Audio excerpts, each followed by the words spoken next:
Good evening, everyone. Thank you for attending the Speaker's Corner, California GOP Gubernatorial Debate.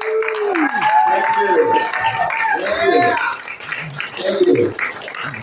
Before we get started, I just wanted to thank everyone for being so patient. I hope you had a good time with the food and drinks, and give a special thanks to a couple people. First, special thanks, you guys look over there, my father, Mark K. Torres, round of applause.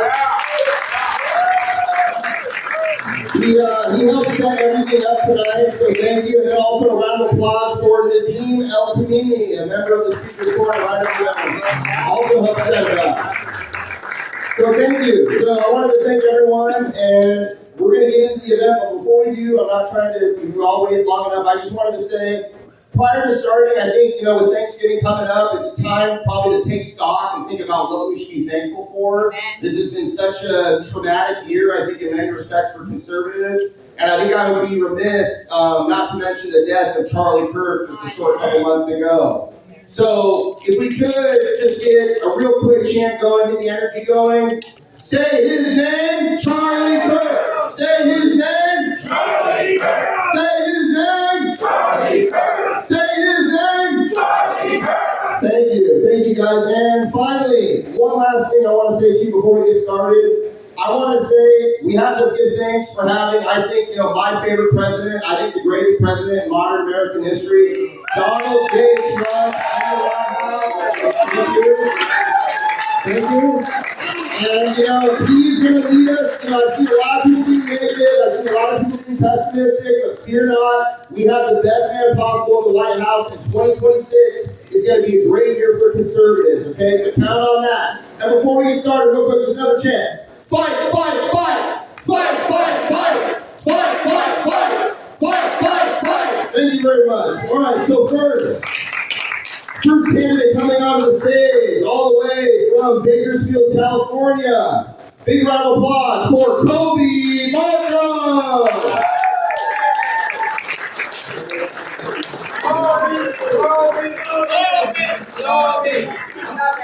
The next candidate.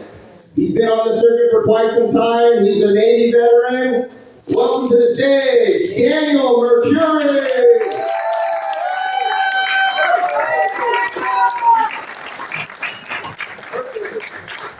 We have another veteran joining us this evening, and previously a congressional candidate. Please welcome to the stage, David Serpa.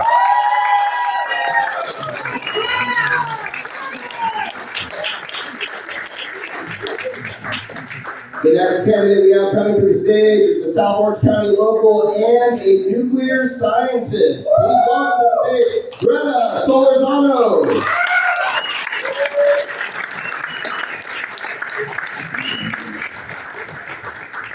Next up, we have Jim Athens. Big round of applause for Jim.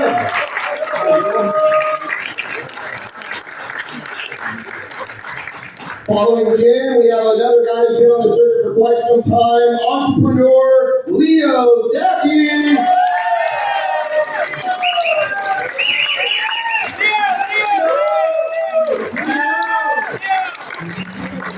All right, another longtime California Republican. He's been in the party for quite some time. Let's give a round of applause for Mark Anthony Isles.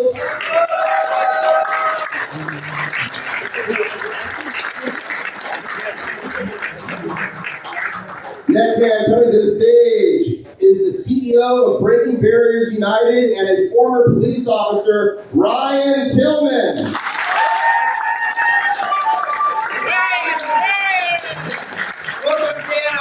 And last but not least, we just became acquainted with him recently. Welcome to the stage, South County's own Tim Mahad.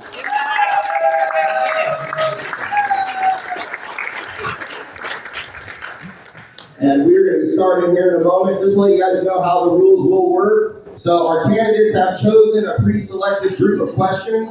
Each candidate on stage, they're going to choose probably about 3 candidates per question. Each candidate will get 2 minutes to answer. In that time, if any of the 3 candidates heard something that they didn't like after everyone's answering, there will be a minute-long rebuttal, and then a person can respond to the rebuttal. This is a debate. That's how it will work, okay? So just make sure we have 9 candidates on stage. There will be 3 candidates who receive 1 question. We will move on to the next block of 3. They will receive the next, and so on and so forth until we reach the hour mark, which then we will have the open question Q&A, which is something we're offering here. So if you're in the audience or anything like that, you'd like to ask these candidates your questions, that's what we do at the Speaker's Corner. We emphasize audience participation. You will have a chance to do that because our candidates are supposed to be able to speak on their feet and speak extemporaneously, correct? Thank you. So with that being said, I will remove myself from the stage, and you can give your good attention to these people. I will be downstairs, down there as the timekeeper, and thank you guys for participating this evening.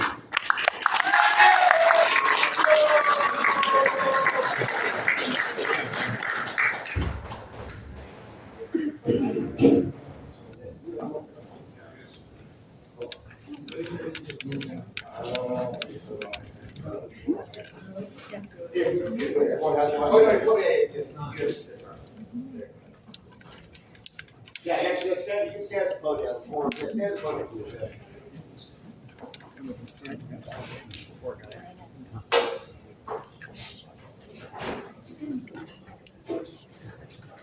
So Joe first.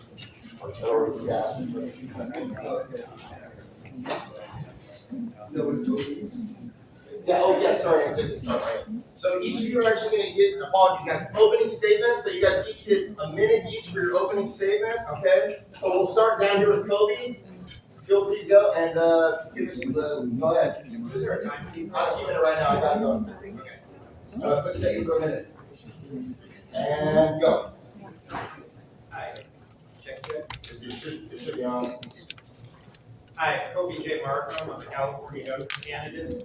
I'm interested in helping have school choice in California. We need to protect children. My #1 priority is secure elections. Because when we're in a bad situation like we are now, there's no way for us to vote ourselves out of that situation. Also, I want to thank Nick for being here, for organizing this. Everybody give him a round of applause. I exactly use my time to thank him, and I thank all of you for being here. Thank you for not waiting on the California GOP to do their job. Let's keep marching forward and do our best. God bless. And you can find my website, kobejmarco.com. Thank you. Thank you, Kobe.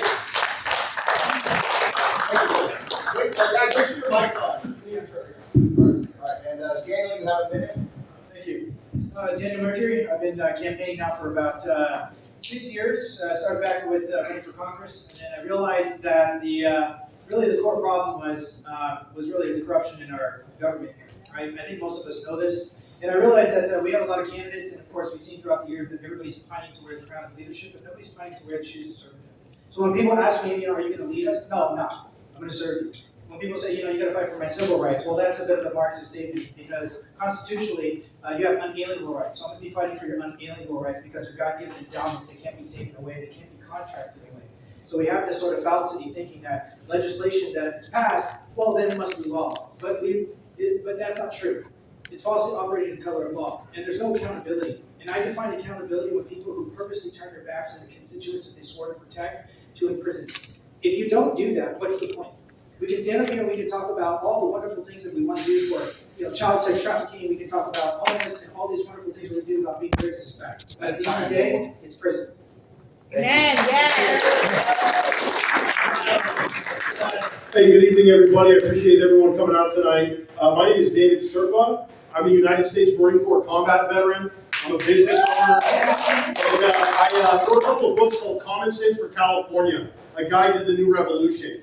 I am a nationalist running as a Republican in this race. I believe in putting Americans first, putting America first, America only, not spending a single dollar on foreign aid in Ukraine, in Israel, and Iran.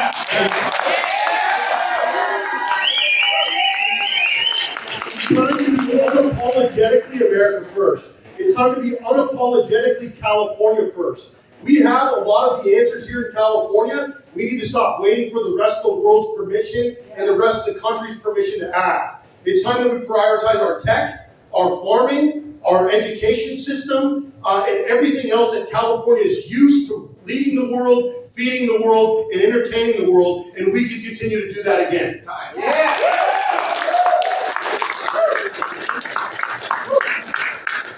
Good evening, everybody. Thank you so much for being here tonight. I am no typical politician. I am a scientist with 30 years of experience in the infrastructure energy development.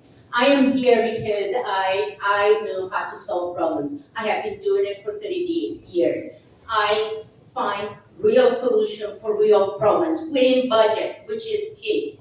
My goal here as a moderate Republican, I am not extremist to the right or extremist to the left. I am here to bring Republicans and Democrats together to make California affordable again. And we're going to do that by taking care of our infrastructure. We're going to bring revenues back into California, and we're going to bring national security by taking care of our water infrastructure, our energy infrastructure, and our grid, which are under attack at the present time. Our legislation does not allow us to take care of our infrastructure. I want to take care of it for you. Thank you. My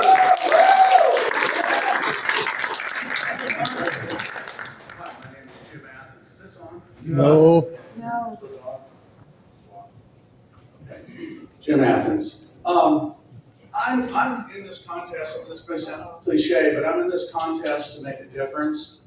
I'm in this contest because I care. I think that California and this nation is a little farther along as far as how far we've declined. I read once that California, places like Los Angeles, are basically in a state of controlled anarchy. I live in Los Angeles. I totally agree. So I think it's time that we get serious about all these problems. I have a unique perspective as a realtor and a developer, and I have a prosperity zones, which is kind of like opportunity zones on steroids, and I'm going to bring fresh energy to kind of rebuild our economy. Thank you, Jim.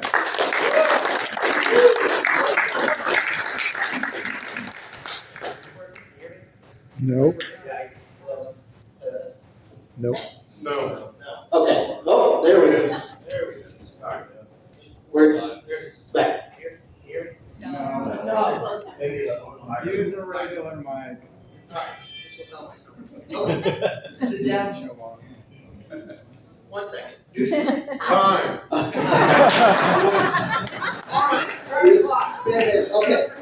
Alright, hi everybody. I'm Leo Zaki, and for you guys who recognize that last name, I hope you do. That's Zaki Farm Zaki. I was wanted to say.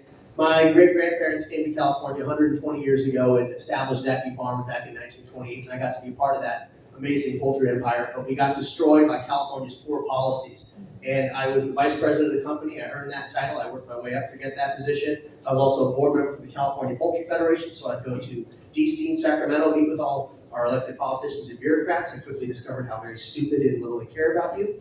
And that was a big eye-opener. And so after the 2020 election went down and we lost our business, I said, something's got to change and we need to start at the top. And that's why I decided to get in the race. And so I've developed solutions here for California to make us a robust state for business, to empower people, give them their independence back, and most importantly, make the state function for everybody. And so we have to build this concept of Team California, where the leadership is working for all the people, not just specific parties, and I'm ready to work with that. Yes.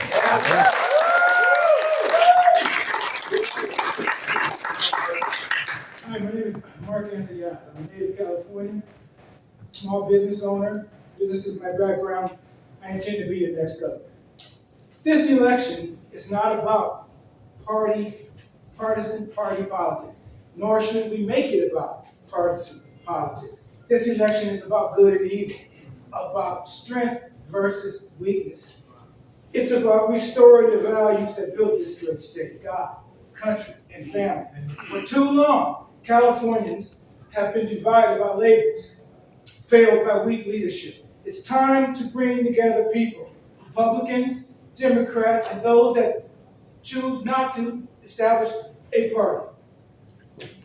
We need to circle around the things that we all share: faith, hard work, love of family. We will fix education by putting principals back in control of their schools, teachers back in control of their classroom. We will. Time.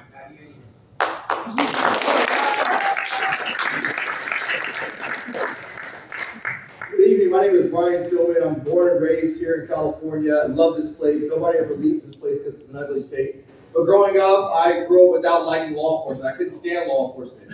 When I got older and got married to my beautiful wife and had 3 beautiful kids, I ended up becoming a police officer, something that I despise the most. And in my role as a police officer, I got to understand the what, the why, and the how of what we do and why we do it. I got rid of the manipulation that I had and started realizing that we need public safety. And being an officer, I got to see firsthand what was going on and why we were struggling as Californians, and that's what drove me into this election. Me and my wife almost moved to Texas because we can't stand the state of affairs that's going on here. So I made my promise. I said, instead of leaving this state like so many have, I'm choosing to fight for this state. I believe that we can go back to the California that we all believe in, and I believe that the best days of California are way ahead of us. We have to learn how to bridge that gap, go to the left, go to the right, and win the state back together. My name is Ryan Tillman, running for governor.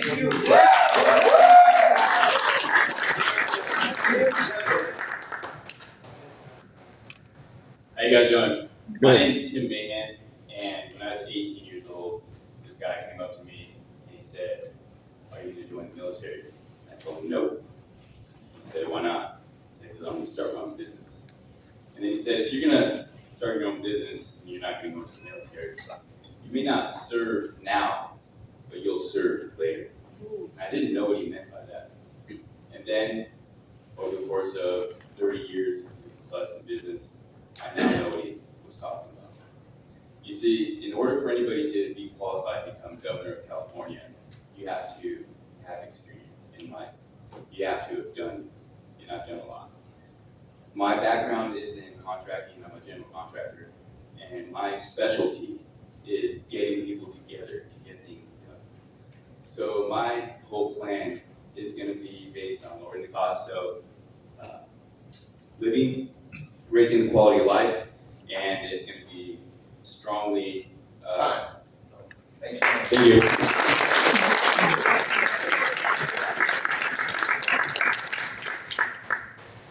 Yes, yeah, so just you guys let you know how the rounds are gonna work. So our debate moderators, they're gonna choose a question, and they're gonna choose 3 of the people on stage. Each of the members will have 2 minutes each to answer the questions. Once we've been through the 3 selected for that round, there will then be a chance for rebuttals among the 3 participants. Each participant has 1 rebuttal for the entire debate, and rebuttals will be 2 minutes towards the person being rebutted, and then they'll have a chance to respond, okay? Make sense? Yes. Thank you, so,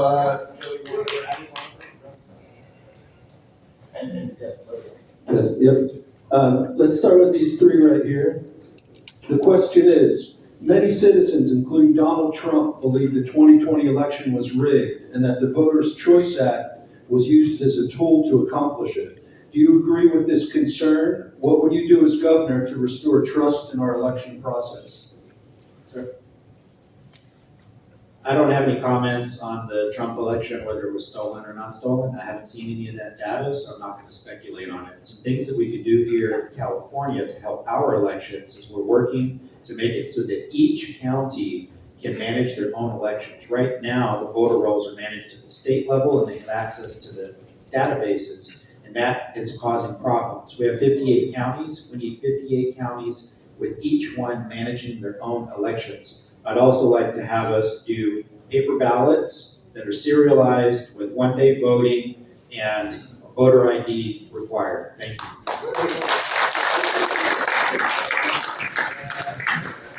Daniel, you got 2 minutes? I have 2 minutes. Yes, yeah, 2 minutes. And I'm starting my own clock too, so I can watch it. Yes, first, I looked at the data. So, without a doubt, the 2020 was 100% rigged and stolen. So there was top 50 here in the state of California that was also rigged.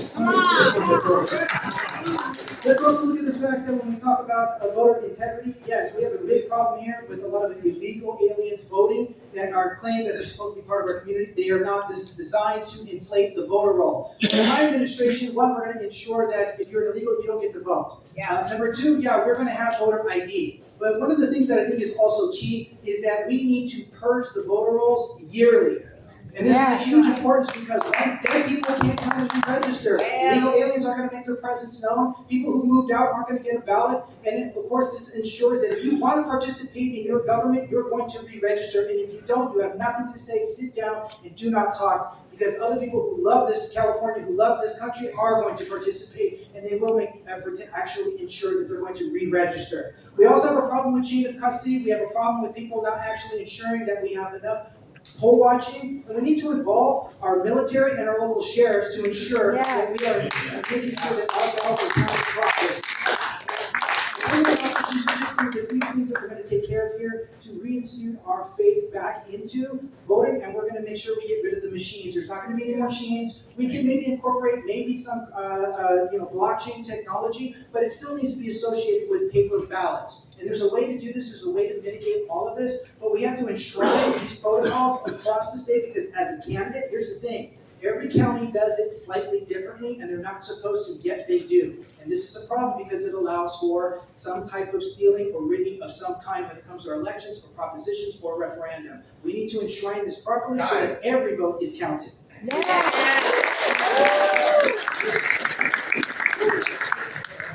It would be easy to get up and get an applause line to say that the elections were stolen, but I'm going to tell you that when Republicans don't deliver, voters don't show up and vote for Republicans. After COVID-19 happened and all of the lockdowns happened, American people were frustrated that their businesses were shut down, they were frustrated that their schools were shut down, and because of that, they didn't show up to vote. The COVID response was rough.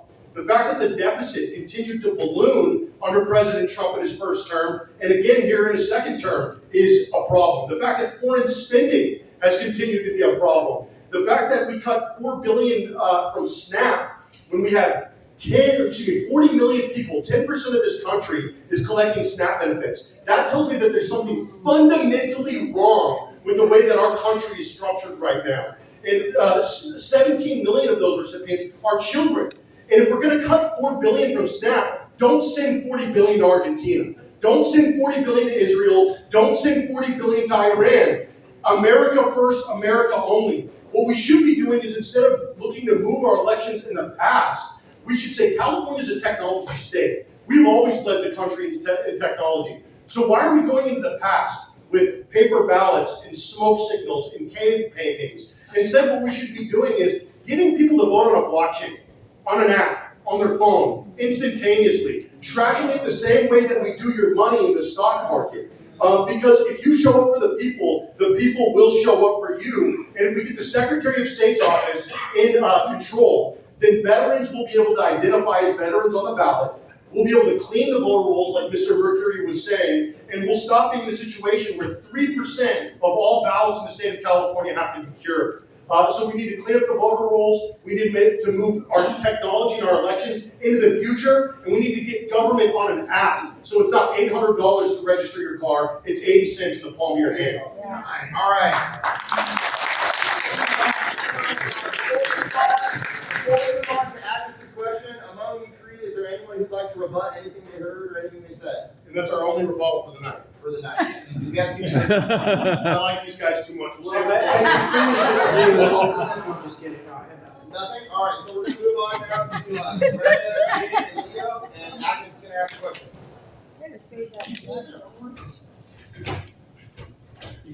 I want to wish each one of you good luck on your run. In your capacity as governor, if elected, what measures would you take to address the concerns of many California residents regarding the integrity of our elections in the state of California? Okay, I'll go for that one. One of the things that we're working, the candidates and I got together a couple of weeks ago. And one of the things that we did is we had a meeting with Dr. Frank. He is one of those that have spent the last 7 or 8 years looking at the register. And one of the things that he has shown is that there is some phantom votes, meaning there is a number of people registered and there is more than the number of people registered that actually shows up to vote. However, after that meeting, I went back and I did some research. And there is a guy named Mr. Henderson. And one of the things that he does, he refutes that, and he says that it was a discrepancy in the database. At this point, there hasn't been any institution or any court at all that actually supports that those phantom ballots exist. So at this point, I have to say that what I will do as a governor of California is I will work with the state, with the Secretary of State of California, because the governor does not have the right to dictate how we're going to do the election.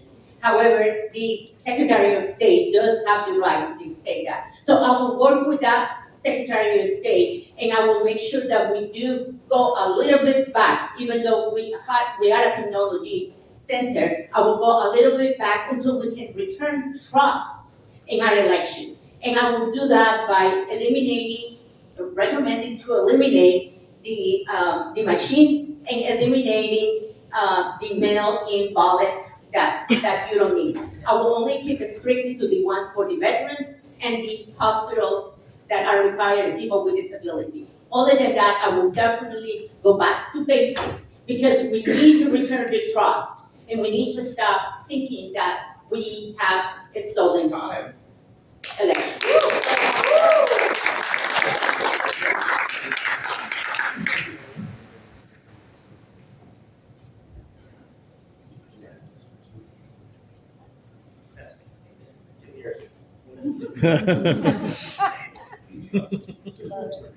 Okay.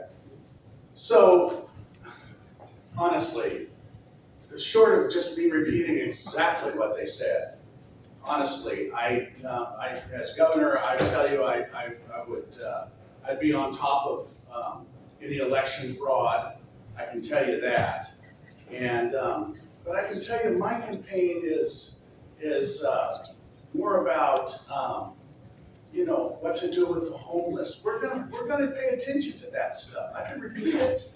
I can cite verbatim what they said. But what to do with the homeless? What to do with crime? What to do with illegal immigration? I have a pro-life pledge that I'm trying to get all the candidates, and you guys can sign it too, that says we're going to make whatever decisions we make for life in the Republican Party. Do you want me to rehearse their answers? Just can I be candid? It's going to be the same thing. We're going to do the same exact thing that they're talking about. So why are we going down the road with the same stuff? So I also have some fresh ideas for building the economy. I have a prosperity zone initiative that's kind of like opportunity zones on steroids, in which you transplant an economy. These are things I want to talk about. So at the risk of getting frustrated with this whole thing, I don't want to answer that question. We're going to do our best with that. But there are bigger things at stake right now. We're going to do our very best. We're going to get good men, top men on these subjects, and we're going to aggressively attack it like good conservatives are going to attack it. So that's my answer there. I'm glad to talk about anything you want to talk about. Okay.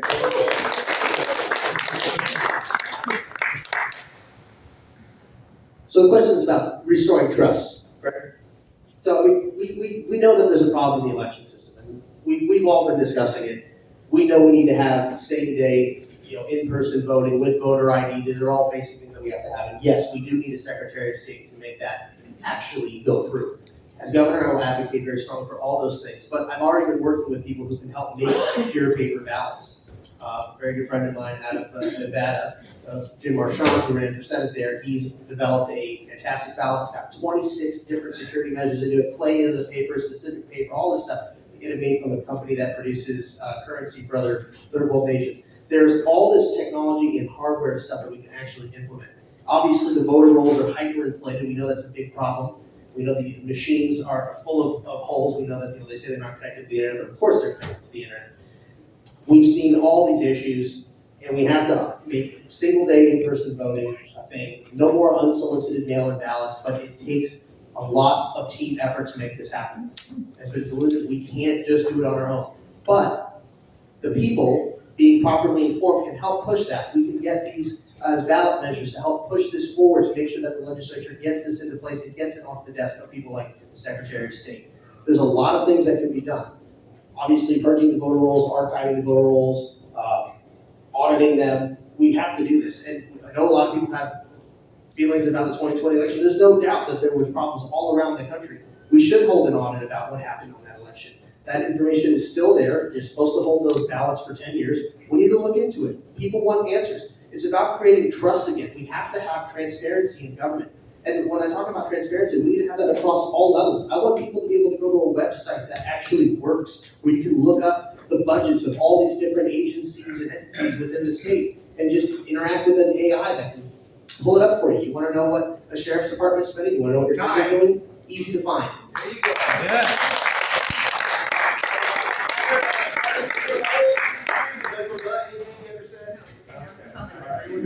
Yeah. Mark, Joe, go ahead and ask Mark. So we're going to do Mark, Brian, and Tim on this round. Very good. California's homeless crisis is one of the worst in the country. What would be your solution as governor to fix this ongoing crisis? Can you repeat the question? Yes. California's homelessness crisis is one of the worst in the country. What would be your solution as governor to fix this ongoing crisis? First of all, as governor, I'll provide proactive, aggressive leadership. The homeless problem in California is so out of hand is because we have counties and cities working individually. Nobody's working together. What we need is a macro plan. We need to interact with the legal system in the city of Los Angeles and other cities that have collected taxpayers' money through initiatives on the ballot. They've misused the funds, and we spent what? Close to $15–20 billion? $22 billion, and the problem has gotten nothing but worse. That is the absence of leadership. What we need is facilities, 3, 4, 5, throughout the state of California. Those facilities need to be run by the institutions, the private institutions that have done this for years successfully, like the Los Angeles Mission. They've been successful, period. They have restored lives. Why is government trying to do this? We can't do it. We cannot do it. It's not our job. It is not the job of the state legislator, the governor's office, the Senate, to manage how people live and don't live. That is not our job. We are a macro thinking organization. Homelessness is a micro problem, and we need micro solutions. And those solutions are going to come from the organizations that have already had a 10, 15, 20-year proven track record. Why are they not involved? That is the tragedy. That's a bigger tragedy than homelessness. Homelessness, 60%, 70% is about mental illness. We know that to be a fact. Time.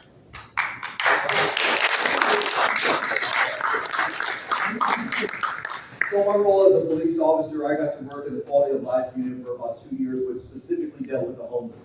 And in my first 3 months, I was like, hey, I'm going to go into this role and I'm going to make sure that we don't have a homeless person on the street. Well, guess what? 3 months later, we still had more. I started realizing that the $22 billion that was spent by California to combat homelessness was all fraud. It was all the money that went by the wayside. Nobody knew where the money was going. What people were doing is they were starting homeless organizations to fight homelessness, but yet nobody actually got that money audited to where it went. So what we have to do first and foremost is we have to get rid of all of the unnecessary spending that's going towards homelessness. The other thing that we have to do is we have to identify what actually causes homelessness in the first place. One of the top reasons is mental illness. But what causes mental illness? Drug addiction. How do we get rid of drug addiction? It's being tough on crime again. We have to go back on being tough on crime. We have to make it unacceptable for people to utilize drugs, especially in a public place. And when you start curbing the drug problem, you start to curb the mental illness problem. The other thing that we have to do is we have to improve our economy. Our economy is in shambles, and because it's in shambles, people start resorting to utilizing drugs, and people start getting into domestic violence issues in the house, which makes people become more homeless. So as governor, the first thing I'm going to do is I'm going to make sure we get to the root of the problem, and we start addressing those issues specifically, one by one. Second thing is I'm going to put in position a team that goes out to audit anybody that has an organization specifically on dealing with the homeless. It's sad that we spent $22 billion, but yet we have 30,000 more homeless individuals on our street. So the only way we can get over that is by combating that by with audits. And last but not least, we have to make sure that we can develop an aggressive plan and start going against these big corporations that are doing things in the name of homelessness, but yet we still are contributing to more homeless on our streets. Thank you again.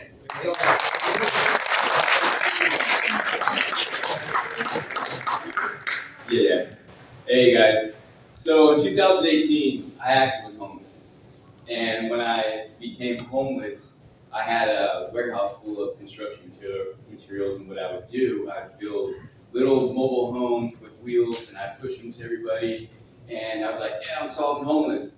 And then I'd go check up on them the next day, and they were shooting heroin inside of it. And I was like, oh man, I just gave them a place to be comfortable to get high. And then I was like, okay, so if this isn't going to work, we've got to come up with a radical plan. So I developed a plan in 2022, and I gave it to the mayor of San Bernardino, the mayor of Redlands, and the mayor of Banning, and they told me my plan was too radical. And what it was basically you have a team of people that go and you pull people out that just made bad decisions, that just got stuck, and now everybody in society looks down upon them, and it's hard for them to get out because they stink and they don't want to get, people don't want to hire them and all that stuff. So you get them out of it. And then second thing you do, you set up a perimeter, and you set up beds and cots, and you turn it into a mental health wellness program where they go, they stay there, you get them yoga practice and all kinds of nutrition, you start healing them. And since it's a mental health issue, I used to work for AMR, and if a person couldn't give us a specific answers to questions, you could deem them as 5150 and take them in and do whatever. So first of all, you got to get the ones out and get them help that want to get help, and then second of all, you got to set up a perimeter and put them in a space because you can't have no drugs come in there. Because if you have drugs come in, it's going to continue to get worse. So when I would see them shooting up heroin in these houses, I would just observe everything, and then the drug dealers just come around on bicycles, give them their dope, and I was like, oh, okay, that's how you guys work, okay. See, that's what I'm saying. You guys need somebody with experience, somebody that has been in the trenches and has seen everything. I know how it all works. All right, thank you.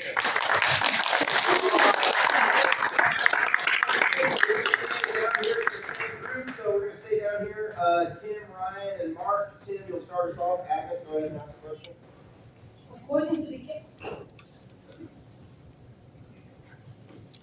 According to the California Department of Water Resources, 40% of our state is currently experiencing drought-like conditions. As governor, could you please explain or outline your plans to improve California water crisis?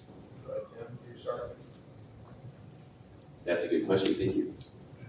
To be honest, I don't know too much about this subject right now, but I will when you guys are before you get to you and start doing more stuff. But what I can say is this. California does prohibit people from collecting rainwater. And when I was a kid in school, they were saying, don't collect rainwater because it's acid rain and stuff like that. I never knew what they meant. And now you see in the skies that they are seeding the clouds, doing weather manipulation and stuff like that. And then if you live where I live in Ukiah and Mentone, you look at all the fruit, you see like little black pits on all the fruit.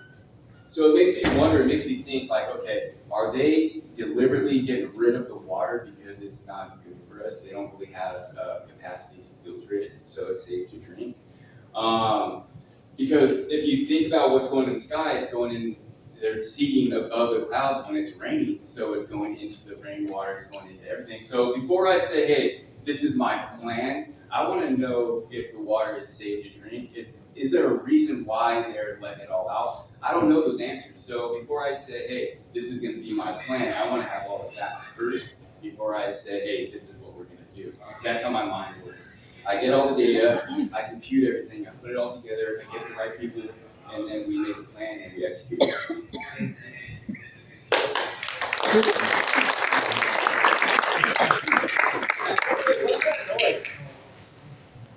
Is that gone or all right? Just making sure. So yeah, just if you guys have your phones, keep your phones on silent while other people are speaking. Thank you. All right. So Ryan, you're next. Yeah, so California doesn't have a drought problem. We have a water storage problem. And always said that it's been the same for years. We don't have a water problem, we have a water storage issue. What we have to do is we have to start diverting some of the resources in order to combat these issues. I have a great mentor of mine, his name is Gordon Graham, and he's a risk management expert. And one of his sayings is, predictable is preventable. And sadly, those fires that we just experienced last year were predictable and they should have been prevented. And sadly, they weren't. And so what we have to do is we have to go back and start looking at some of the reservoirs and how we could hold water. There's no reason that California is located next to some of the biggest oceans in our world, but yet we don't have the abilities to convert that water into resources to put out these fires. So we started building some more desalination plants and start realizing how do we divert some of the water that's coming from the mountains. We won't have to worry about this drought problem. The problem is that we politicized everything. We start putting certain animals and plants above humans. And when you do that, that's when you start to see the cities around you burn down. So number one, as governors, we have to put the people in place that are not only just experts in the field of dealing with water and our resources, but also are willing to get things done. My father, when I was growing up, was the president of the water board. And when I was a young lad, I thought it was insignificant. I used to think this is the most boringest thing ever. But as I became a man, I started realizing the importance of the resources and the natural God-given resources that God has given us. It's our responsibility to steward those resources. And the best way to steward it is making sure that we're putting the necessary resources in place that can make our California thrive. One of the things that, before I wrap it up, is I can't stand seeing the bullet train that was allegedly going to be built when we could be prioritizing that money that was going towards that train and putting it towards the people so their houses didn't have to burn down. Thank you, God bless.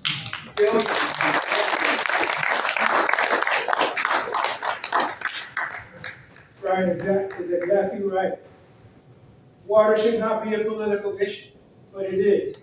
It's a part of the long-standing environmental political system in the state of California that has run this country in the ground, this state in the ground. Water is the number one economic issue facing the state of California. What am I going to do first as governor? The first thing I'm going to do is I'm going to plug up that big hole on the other side of Yuba City that allows the water coming down from Canada that runs down and runs back out into the ocean. I'm going to plug that hole up first. Second of all, I am going to remove that dumb fish in the Delta, in the Sacramento Delta, that smell, the Delta smell, which is not even a native to that area. It's a native to the Sacramento, northern Sacramento area. For the last 20 years, our environmental departments have been removing the indigenous, or returning the indigenous fish to the Sierra Mountains. They're removing all the trout that are not indigenous to that area. So why are we allowing this smelt to exist in the California Sacramento Delta? It's not even its native home. Let's remove it and allow that water to flow. Water is the number one issue in the state of California. Our largest industry is the agricultural industry. No water, no jobs. No water, no schools. No water, no safety. Water is our life. Period. We're going to put an end to environmental politics, and water will become an economic issue and not a political issue.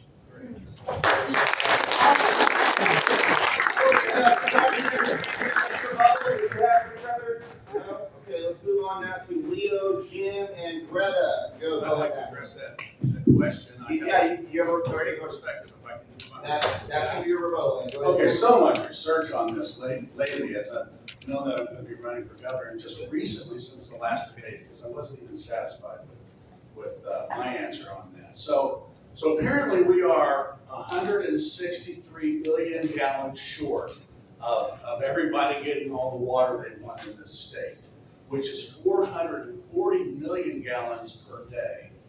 So just, we talked about at that time the desalination plants all along the coast, and I gave the example of Santa Barbara, 30% of their water creating 3 million gallons per day, and there's like 200 municipalities up and down the coast, so really 150, that was 30% of Santa Barbara's water, 150 municipalities say creating 3 million gallons per day answers the 450 million deficit we have, just desalinization. But the great naturalist, Mr. Muir, which we were fortunate to have in this state, wandered the whole state, the 1,000-mile walk, he was famous for, and he said, we would be wise to put our reservoirs at the foot of these mountains. And listen, we're only capturing, this is the real big answer, we have an abundance of water. We're only capturing 30% of the snow runoff. And so there's a huge resource more. We do have to develop some more reservoirs. This issue is not this hard. And we also, I think we can dam up certain areas that have already been chosen and pre-prescribed. And so that's what I want to do with water. And we've got the water. We've got the water. We've got it off the coast desalinization. We've got it coming down out of the mountains. We need to harness it all. All right, thank you, Jen. That's your rebuttal. Let's go ahead, Joe, ask a question to Leo. You want to rebut too? You guys don't mind. We have the time, but yeah, after this, rebuttal is confined to, yeah, all right, go ahead. All right, Leo, 2 minutes. Guys, I'm a farmer.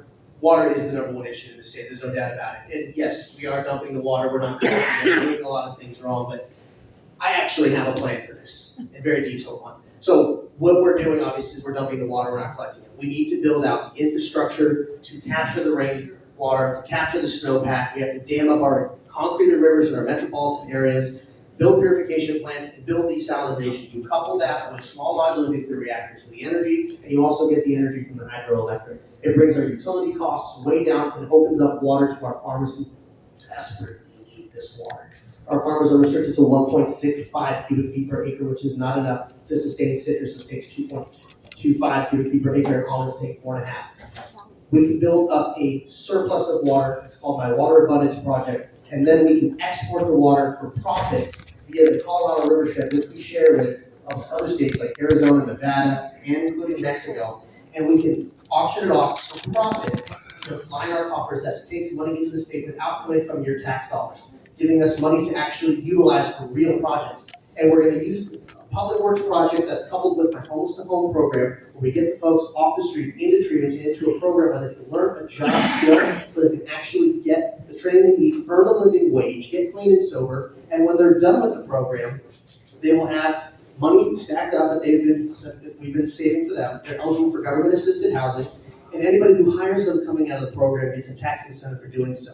It also functions as a safety net for anybody who's down and out. You lose your job, you can't make rent, you need an opportunity to get back into work, get back into society. The Homes to Home program is there for everybody in the state. So now we have a safety net in place that provides for all Californians, cleans up our homeless, and builds us the water infrastructure that we need to create an additional revenue stream, which is all part of my plan here for California. Yeah. The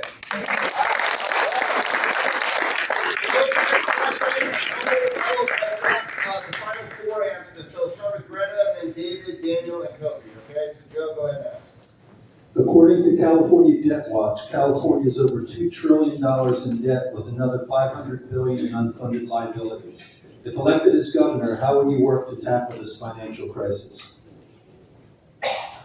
I love that question because I really have a plan.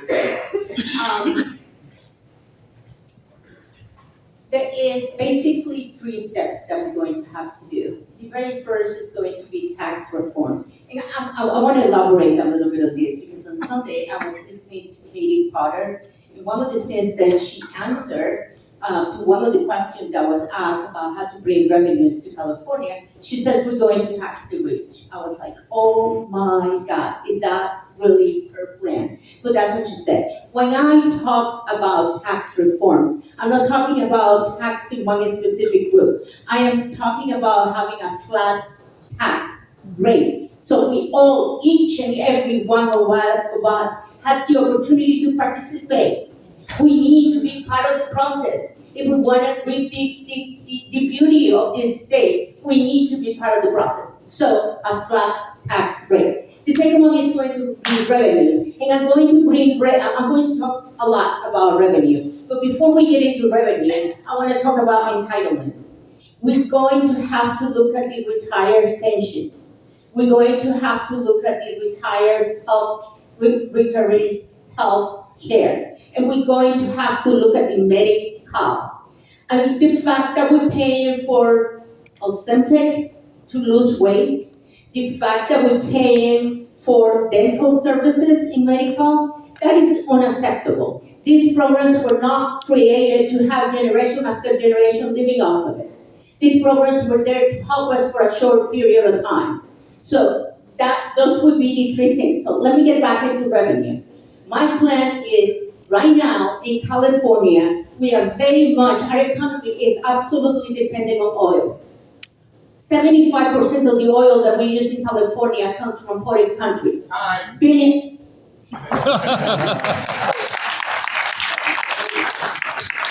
Yeah, so Californians pay $1.12 trillion every year in tax revenue.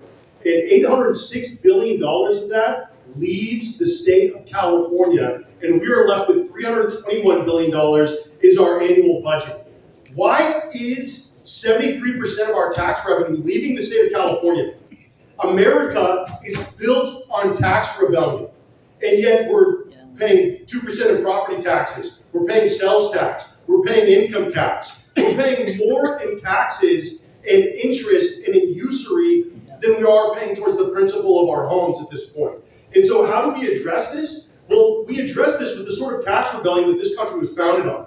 We would address this by attacking the income tax, by attacking property tax, by returning more money to the people. You want a budget surplus. Give people their own money to spend the way that they see fit. I'm a nationalist, and being a nationalist, I believe in what's good for my neighbors. I believe in America first and Americans first. I believe that good policy rises all boats, and that we don't need to get lost in the culture war. And as a nationalist, we should be in a budget surplus. I'm a business guy. Run the executive branch like a business. We have 600 active oil and gas permits on 200,000 acres in the state of California on Bureau of Land Management land.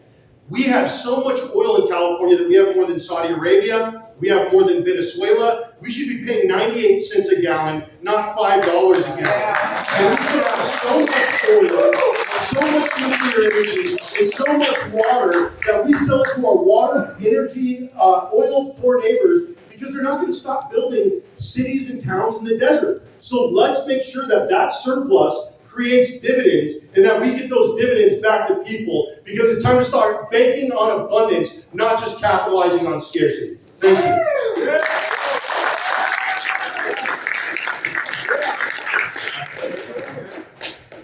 So I'm going to capitalize on that. One of the things is that we hear about America first, but I'm also California first and California only.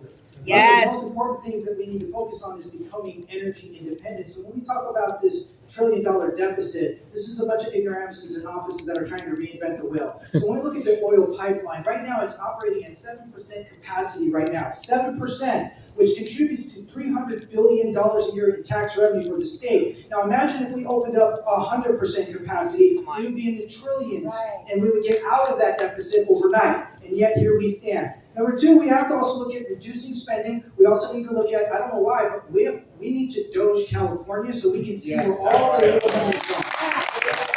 We also need to eliminate the state projection from the Department of Finance. They love to project as to what the spending can be or what it's going to look like year in and year out. But the problem is that they always spend on the projection and then turn around and say, oh, we overestimated. They do that on purpose because they're laundering your money. And lastly, one of the things that I think we can also do too is, yes, it's time that we start putting money back into your pocket, because that's where it belongs. So one of the first things that we need to do is remove the state income tax. Yes. Bring the security back into your home so that then you can reinvest in your own community, your own small business, and then you can expand. What does that do? It creates jobs, it creates more revenue for the state, and it keeps the state in line with the limitation of powers of duties, imposts, and excises. This is a very simple process, but again, you have a bunch of people in office that are just focusing on the big three: income, sales, and corporate. But there's so much more that we can do, and of course, I'm out of time, but I just want to let you know the money belongs to you. The money has to stay with the people, because that's how it's supposed to be. We're supposed to be a tax-free nation, and overtaxed, quadruple taxed, without representation. You put me in office, it's exactly what you're going to get overnight. Yes.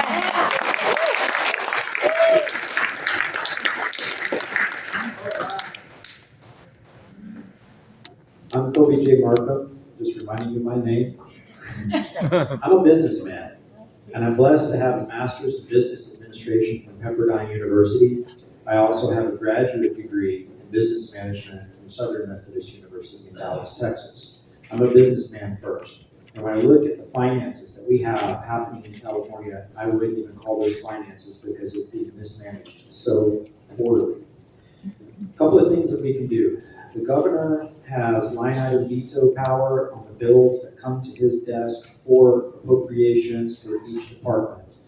There are some departments like the California Coastal Commission, CARB, et cetera. Some of them, 100% of their budget comes from the governor approving that. Some of them is just 20 to 30%. So those some areas where we can start cutting some costs with those line item vetoes. Also, we need to make California a pro-business state. We have to make it so that people can get insurance here.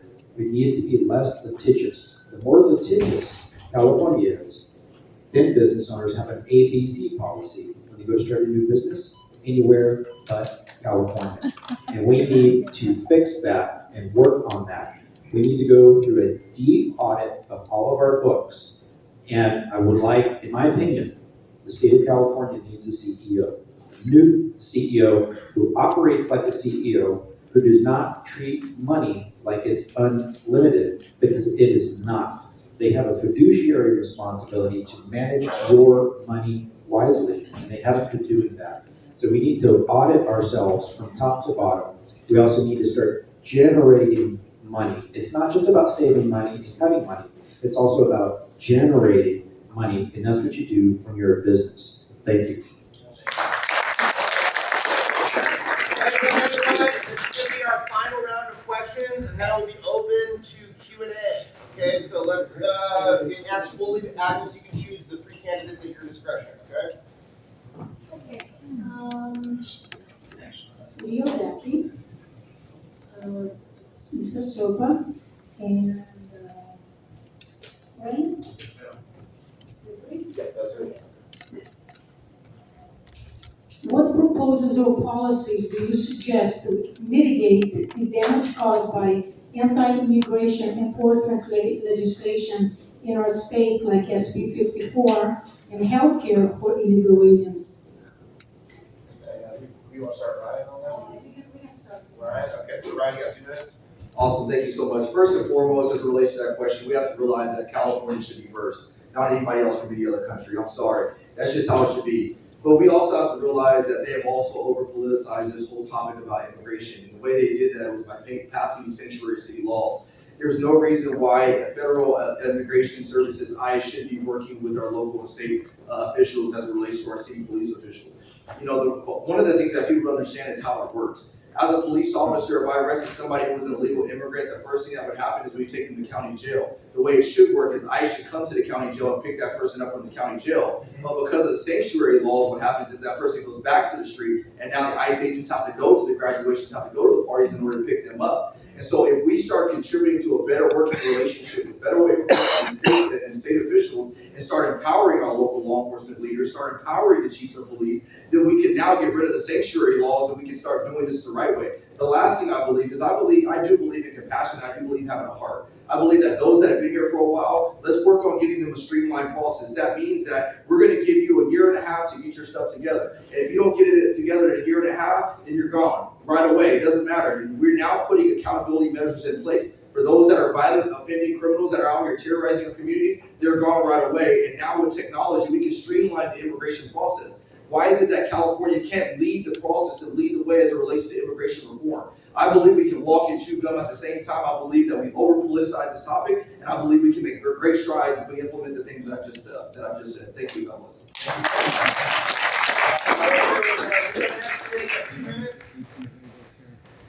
Yeah, the sanctuary state policy has been so detrimental to all of us here in California, and it needs to be done away with. Things like SB 54 add tons and tons of paperwork to our law officers that are out there, actually, who we need to have on the street, stopping real criminals and committing real crimes. And it makes it a very, very difficult thing for our cops to do. We need to have our federal agencies coming in and doing their job, and I support them coming in and helping get rid of the illegal immigrants that we have here. But we do need to have a pathway to citizenship for those that have been here doing the right thing for a long time. Not the people that came in during the Biden administration, this last big wave of illegal migrants. There's a big, if we kick all of them out, we're gonna have a lot of issues. We have to find a way to streamline the process for those folks. Give them that venue, that avenue to do it, but there has to be a time limit for it. It's not, you can't give it to everybody, not everybody's gonna be entitled to it. But we need to have a way for people to be eligible for it, that have been here, that are properly functioning in our society in the absence of their citizenship status. It is not an easy one, but it's what needs to be happening. But we do need to go after the violent criminals, the people that take lives, like the people that took Agnes's son's life. Those kind of people need to be removed immediately. There is a zero tolerance for violence and any kind of criminality like that. If you're here breaking the laws and disrespecting our people in this country, you've got to go. There's no place to be here. But if you're a part of the society and you're trying to be a part of it, and there are difficulties, I want to work with the federal government to find a way for that citizenship for them, but not for everybody. We also need to make sure that border's locked down tight. We cannot have any more people coming into this country illegally. It is a problem. But we have to have small, limited legal migration into this country if we're going to be viable. And we need to have a place for business where we can have Americans getting jobs, where that need for outside labor isn't necessary. It all has to happen. There's a lot of intricacies with this, but again, we cannot allow rampant crime throughout this state. It has to stop, and if they're illegal, you're out of here.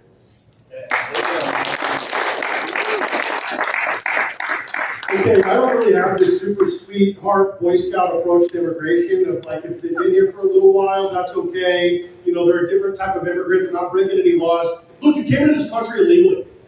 27 to 28% of this country, as bragged about by Governor Newsom, weren't born here. They're immigrants. And I have 5 children that are going to be entering the workforce from 6 years old to 18 years old. And the same sort of opportunities are not there for them that were there for me when I graduated.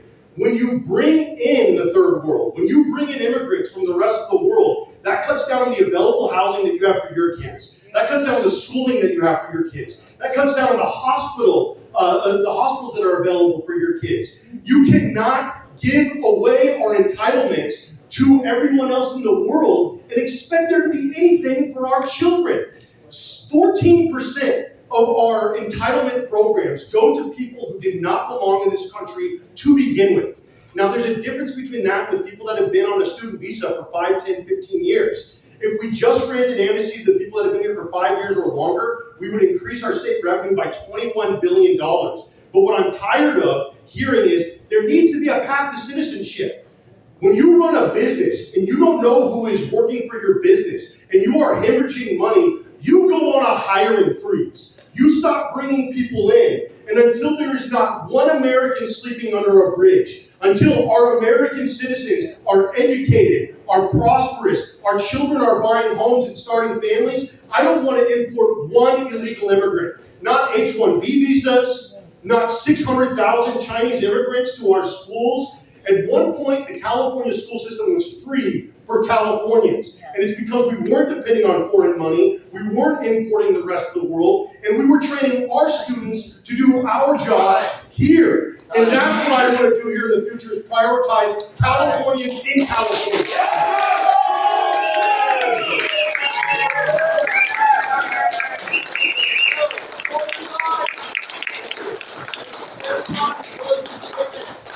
Any of the candidates on the stage, would you like to rebut what you just heard? Well, I guess this is our last one. Greta, and Daniel, any other rebuttals? So this is our last rebuttal? No, This is our last there's rebuttal. gonna be closing statements afterwards. If you have a rebuttal specific, yes, go out. Go you, Greta. No, okay. So Daniel, Greta, and Jim, do you want to say something? Sure, yes. Okay, Ryan, do you want to say something? Okay, all right. So you have 4 rebuttals.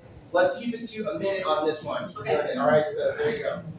Go ahead. Okay, what I have to say is that this country was built by legal immigrants. And I totally agree that there has been an invasion of our state. This open border policy has brought a lot of crimes, human trafficking, drugs, and a lot of problems to our authorities. Our goal here is to provide a path for people who are here to work hard, contribute, and make a difference. Let me give you a story. A couple of years ago, I met this young lady who is a dreamer, part of a dreamer. So that is very dear to my heart. She came here as a child. She has never known another country. She's going for her PhD in psychology. I believe in that young lady, and I believe our state can have a path for very specific people who can prove that they are here to contribute.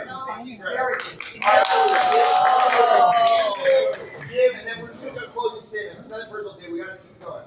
Okay, am I the only guy that didn't get a rebuttal though?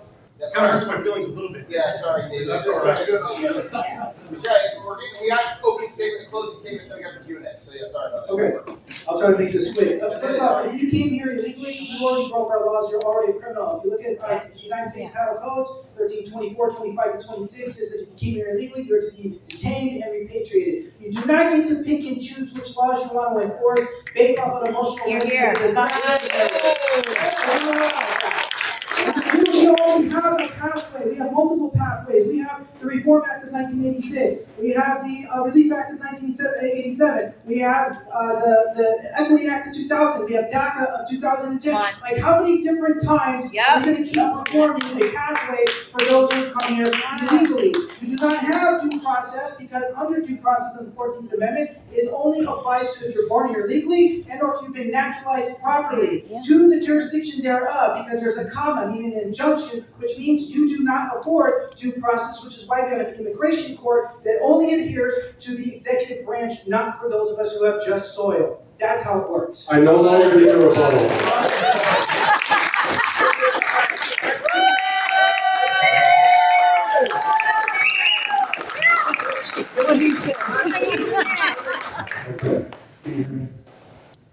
Frankly, we've been betrayed. We've been betrayed by the last administration that let in 25 million people. I mean, and that's hard to deal with. That's hard to root out. Trump's been doing a good job, but he's only got 500,000 out so far. I guess about 1 million have self-deported. That's good. We're paying them to go home. That's all right. Let's get the bad guys out. Trump's got a great plan. Get the bad guys out first. We got to get the rapists and the skull crushers and all the horrific people that we've let out from the insane asylums, from the jails that we've let into this country. But Ronald Reagan, I remember I was a little upset about it. I love Ronald Reagan, but he naturalized 11 million. He was the head of the Republican Party, naturalized 11 million people. Listen to the fabric of this society. It may very well be the good ones have to stay. A pathway to citizenship. All right, Jim. And David, we'll give you a minute at the end, okay? Right. So Ryan, and David, and then we're going to close the statement. So one of the things I want you to just do is clarify, I don't believe I said pathway, I believe I said streamline. There's a difference between streamlining the process and pathway. The reason why we need to streamline it is because in 2026, there is technological advances that allow us to get things done a lot faster. The reason we have to have a time limit on it is because we also have to be realistic. There's a lot of people in this state that shouldn't be here that did not come here illegally. And so if you give them a time limit, now it brings them to the excuse when we do show up at their door to deport them. We say we gave you a streamlined process that went into effect a year and a half ago, and now when we knock at your door, it's time for you to go. We also have to make sure we have to prioritize. Again, one of the things I do credit David DeSerpa for is he's a man of systems and a man of operations. And one of the things that we do have to do is make sure we dedicate a system and how we can go out there and get this done. I believe that we can have compassion for people, but I also believe in preserving the rights for Californians first, which is why I do believe that nobody should be having medical benefits outside of Californians that are legalized here, number one. But number two, making sure that our taxpayers are getting exactly what they paid for. Yeah, thank you. Hey, thanks, Nick. Thanks, everybody. Unfortunately, I don't appreciate the conversation that's being had around immigration. I have 5 children. I want them to do well. And what we need to do is we need to use E-Verify for employment. And if you cannot pass E-Verify, if you're not a citizen, you're not employable in California. We need to do the same thing for housing. If you're not a citizen, if you're not a Californian, you shouldn't be able to get housing in the state of California. But we have a broken way of thinking about it because of the Chamber of Commerce, the shadow economy. We talk about farming and we say, who's going to pick the fruit? Who's going to work in the hotels? If your economy has to depend on slave labor and a shadow economy in order to prop it up, that doesn't work. The answer is a return to small and mid-level farmers, strengthening the USDA loan, making water and energy abundant for our farmers so that we can not only feed Californians, but we feed the rest of the world here again.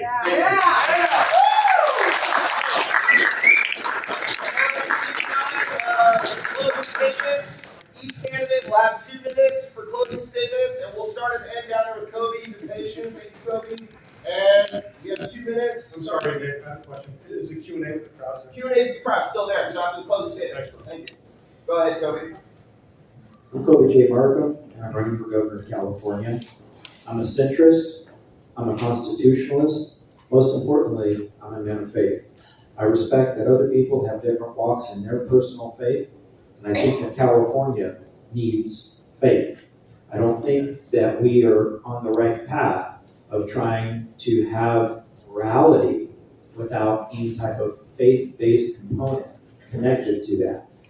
If you only remember 2 things that I say tonight, one is that I love you. I love all of you in here. The second thing, I love everybody here on this stage. I'm blessed to have good working relationships with every individual on the stage. I've met the gentleman down at the end just tonight. I have everybody's mobile number, and they have my mobile number. And I'm a team builder. And some people may agree or disagree with this. However it falls, that's fine. I'm just being transparent with you that I want California to be purple. In my opinion, either party can start to get weird. The Republican Party, you've got rhinos, and you start getting weird. The problems that we have in California right now are because of one-party rule, where there's no system of checks and balances. We have the executive branch, the legislative branch, judicial branch. That is what our country has relied upon and depended upon for over 100 years. And I would like to see a purple California. In my opinion, I think that if we have a conservative government candidate who's going to win in California, they have to pull no-party preference voters and pull them hard. We also have to pull Democrat votes for people that feel disenfranchised by their party. And I respect that everybody has a different walk in life, and I just want to let you know that I am a centrist, and we need to follow the U.S. Constitution and the California Constitution. Thank you. Thank you.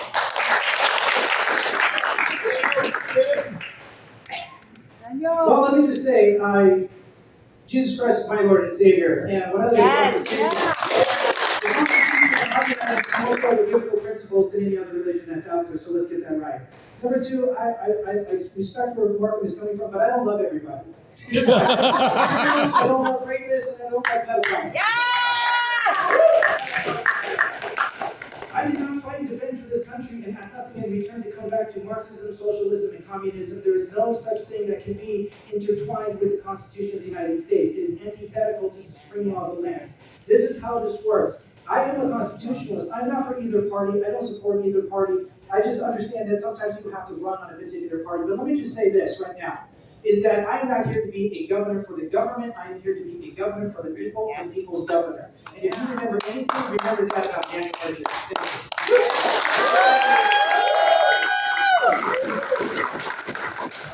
Okay, I'm David Circle, I'm running for governor. I'm a nationalist, unapologetic nationalist. That includes an economic nationalist, populist nationalist. I talk to white nationalists, I talk to black nationalists. You know what they have in common?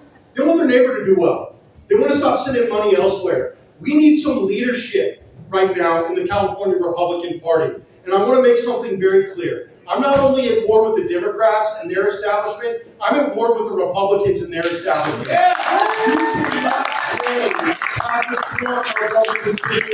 And so we just saw Nancy Pelosi step down after over 30 years of running this country to the ground. I want to see Lindsey Graham and Ken Calvert and Darrell Issa and Obernolte and all these Republicans in the House step down, because guess what? They all voted to protect Epstein. Yeah, I'm not jiving with it. They all voted to send money overseas. They all voted to protect the military-industrial complex. I ended up shooting a machine gun at human beings that I probably had more in common with than the derelicts, cowards, and hypocrites who sent me there to go shoot at them in the first place. I'm not sending my children to go fight the wars that we fought. I'm not sending your children. What we need to do is we need to focus on California first. We need to be unapologetically Republican. We need to also check the Republicans in the Republican Party and build a new Republican Party.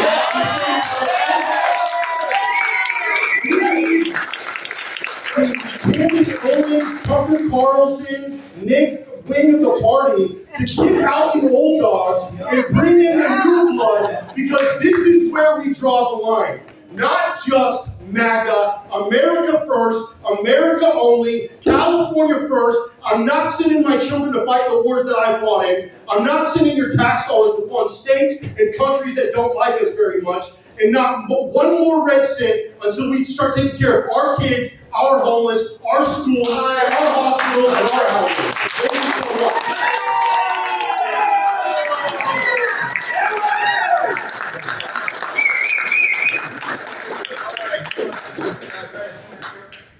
That was well said. I also stand for America first. We are here, we live in this country, and we live in the American dream. And I want everybody else to have the American dream. But however, in the past, we have always hired politicians to run our country. Politicians that don't have the skill to actually take care of our problems and our economy. I'm pretty much a moderate candidate. I read the right and the left together. I believe the government is here to provide for us, to provide our economy and to keep us safe. The government is not here to dictate and get involved in our liberties. So I stand for bringing back California together to make California affordable again. And how we're going to make California affordable again is by bringing revenues back into California. It's not about the money that we're spending and sending to other places. It's about the money that we have the capacity and the ability to bring back to California. We are a very rich economy, and we have the room to bring great revenues to California. We just need to make sure that we have people of power that has the ability to actually do that job instead of just playing policies. Thank you.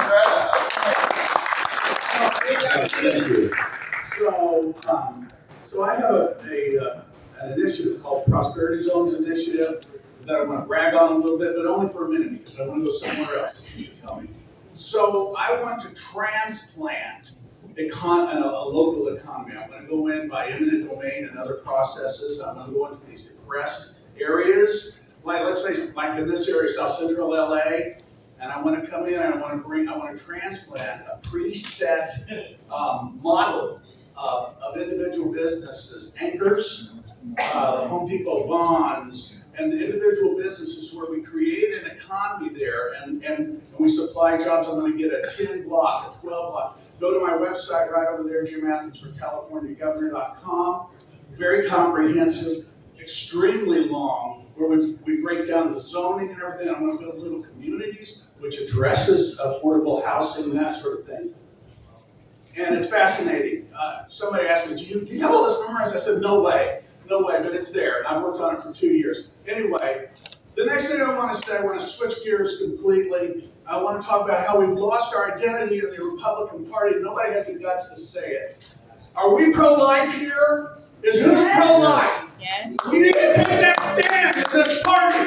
We need to take a stand for God. We've lost our identity. We don't want people coming in and changing who we are. Who are we if we're for killing babies? And I want to do this on the stage. I'm sorry, guys. I love y'all. Who's pro-life? Who's going to make pro-life decisions? Yes. Raise your hands.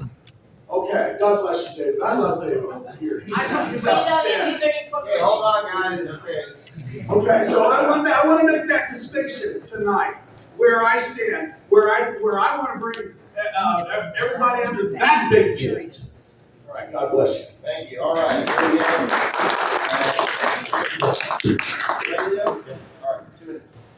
All right, guys, just want you to see that I have no notes up here. I'm in this because I actually care. This is home.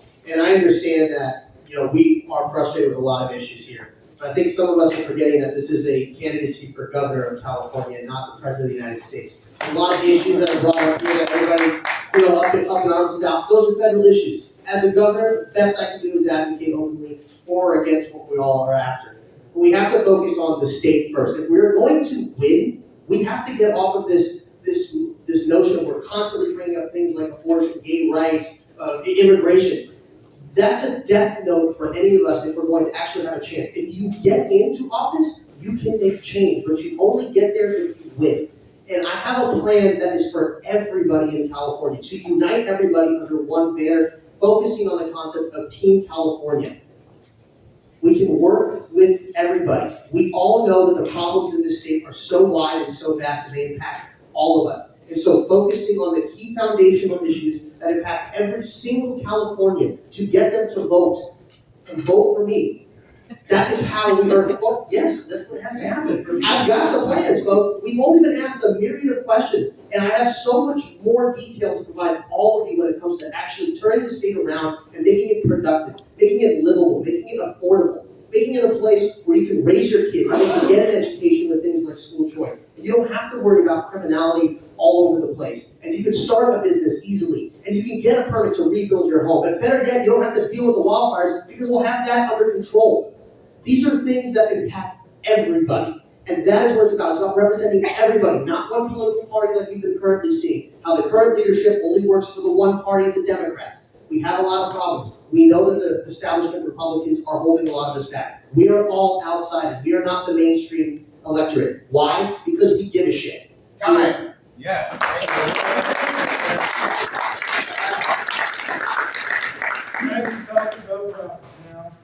Let's talk about some solutions. Closer to the mic. California's future depends on strong schools, safe communities, and secure water.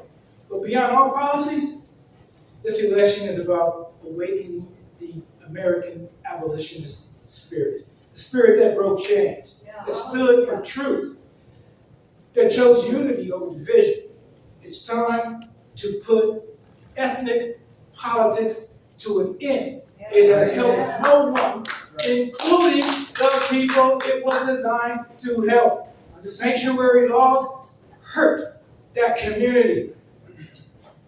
Ethnic politics is at the center of what's wrong with the state of California. It's at the center, and it's time to put an end to it.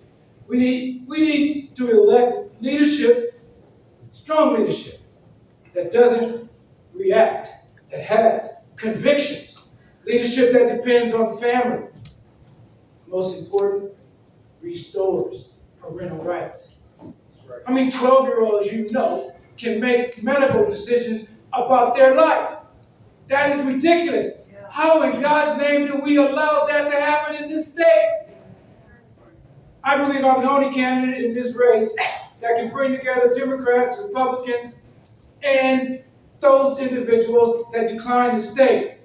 I'm going to institute a style of government that encompasses that which Tip O'Neill and President Reagan put into place. And what did they do? They didn't agree on anything, but they respected one another. And together, what did they do? They brought down the wall. They destroyed communism. They broke the back of USSR, Russia. How did they do that? Tip O'Neill went to... Time.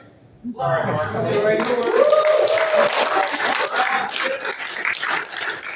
Thank you so much again for your time. I want to start by saying this. The definition of insanity is doing the same thing over and over again, expecting a different result. We can't be surprised that we keep losing every single election because we keep doing the same things over and over again. We talked earlier about election fraud and election integrity, and let me tell you, as governor, I will give you my all to make sure that we can make an integrous system. But I'll tell you this, I want you to imagine a world where you saw Democrats, where you saw Republicans, where you saw independents, where you saw young people get excited by one person, get excited for the same candidate. If you had all those people getting excited about one candidate, let me ask you a question. Do we still have to worry about election integrity at that moment in time? You see, that's our ace of spades right there. And the one thing I want to tell you is, look, Freddie Gilligan said it best. It's far easier to to build strong children than it is to repair a broken man. My job is to go out there, educate people on the issues. My top issues, number one, is obviously repairing that economy because everything else comes second. Number two, we also have to make sure we're tough on crime and go back to putting people in jail. Number three, we also have to make sure we give power back to the parents over their kids' education. And number four, we have to make sure we get back to preserving the natural resources, the God-given resources that God has given us.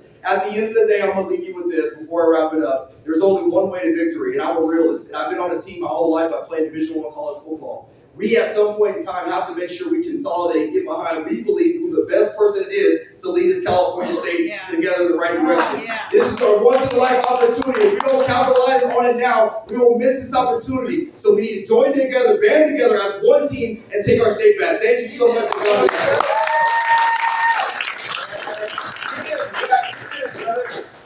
Thank you.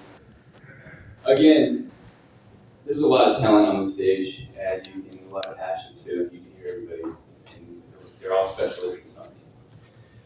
When I sit back and I think about the position of the governor, that's a huge position. It's like running a business. There's a lot of people's lives that depend on your decisions. So there's a lot of issues out there, and there's a lot of, ways to go about fixing things, but you have to do it the right way. You have to take account of cause and effect. Every cause leads to an effect. So you have to look at all of the angles that your decision is going to affect someone's life and try to make the best decision that you possibly can so that you can help move California forward. I have a lot of, nerves. I have a lot of plans, and in 2 minutes, I don't have enough time to actually tell you guys them. So if you guys have iPhones right now, if you can, please just turn on your AirDrop, and I'll AirDrop you my affordable housing plan. And I think you'll find it quite enlightening, the way it's worded and structured, to where we eliminate property taxes, your electric bill, and your gas bill. Again, I'm a builder. This is what I do. I write proposals and I figure out ways to make them better. I've always taken rundown buildings and made them into beautiful masterpieces. That's what I do. And California is no different. This way my mind works. I'm a builder. I build things. So if you guys want to see my affordable housing plan, turn on your AirDrops, and I AirDrop it to you right now. Thank you. Round of applause. Get it.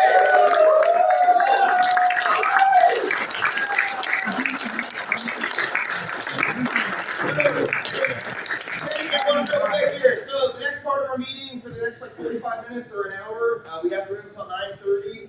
This is one of the unique things about our club, is that we do allocate time for open audience Q&A. We've had other debates. People can come and ask questions. It's whatever they desire. It's speaking to people, talking with you, the candidates, and you guys can demonstrate how you can speak extemporaneously. So that's the beauty of it. So I'm going to start, because I've organized it and I have a question that I didn't hear. Hey, fuck, you know where this computer is? Test. All right, thank you. All right, so. Yeah, thank you guys all for attending tonight. I think, we were hearing a bit earlier, Mark, you're bringing up ethnic politics. And actually, sorry, real quick. Sorry, so I got ahead of myself real quick. First, you have a minute to ask your question, guys, okay? And I'm going to time it. I have my timer here. You have a minute to ask your question. This isn't a time for you to come tell your life story and how you got into politics and, how your life's been changed. And we would love to hear that. It's after Q&A. So if you have a question, it's a minute, okay? And if it's addressed to all the candidates, they will have 30 seconds each to respond. If it's to a specific candidate, they will have 1 minute to respond. Do you understand? Yes. All right, thank you. So I'm going to start on myself. Okay. So, Mark, you brought up a good point. This isn't for Mark, this is for everyone, but you mentioned ethnic politics. And I think I don't know if you guys have heard the recent legislation that was passed, but are any of you familiar with AB 715? Yes. Yeah, so AB 715, what that does is it creates an Office of Civil Rights and an Anti-Semitism Prevention Coordinator. And, I think this is a big issue we're seeing in our state, because Americans have the right to criticize foreign policy. They have the right to criticize foreign nations. That includes people in California. And so I was just curious, if that legislation came across your desk, and just in 30 seconds or less, would you be willing to sign legislation that would bring into effect a new government agency, which would also be monitoring the speech of K through 12 teachers to make sure that it confirms with the foreign policy goals of a foreign nation? So I guess I'll start here with Kobe, and you have 30 seconds. No, I would not sign that. Thank you. Thank you, Kobe, great answer. All right, Daniel? Everybody, let's have respect for the questionnaires and keep quiet. Thank you, yeah. My answer is no, I would not sign that, one, because it goes against the First Amendment. And then number two, yes, I'm a believer in Christ, so, when I read the Bible, Revelation, right, it says that all the world comes against Israel, so I wouldn't want to be on the opposing hand of God, those who come against Israel and smite them. But I'm not for foreign policy that forces our hand, let alone become a Gestapo for our children, which is going to become an indoctrination like Nazis. Okay, thank you.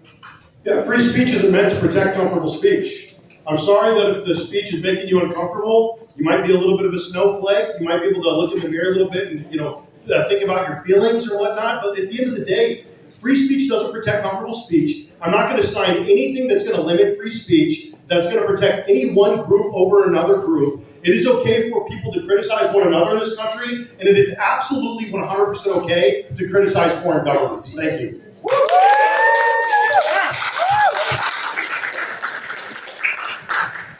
I believe in free speech, for sure, definitely. However, I do not believe that our campuses at college and university, which are being funded by foreign governments like Qatar, who give $20 billion a year to our high institution level, that is unacceptable. When we have individuals that burn our flag, when we have individuals that call for death to America, when we have individuals that call for global anti-Mala, that is not acceptable. I believe that. Time. And so yes or no on that, Greta? Would you sign it? No? Okay, thank you. All right, No, Jim. wait, I think she means that she would sign it, right? She said no. No, at this point, I will not sign it because I. Okay, so that's a no. So thank you for moving on to Jim. Thank you. Jim? One of the things that this DOGE program that Donald Trump and Elon Musk was doing showed us is that all these bureaucracies, these were liberal strongholds. I didn't know that. These were places where Democratic strongholds.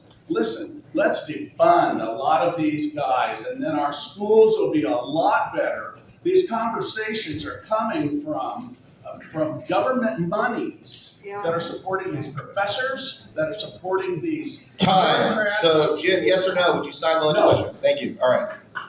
Leo, go ahead, 30 seconds. Hell no. Nice. All right, Leo, good answer. Mark? Absolutely not. I would not sign that.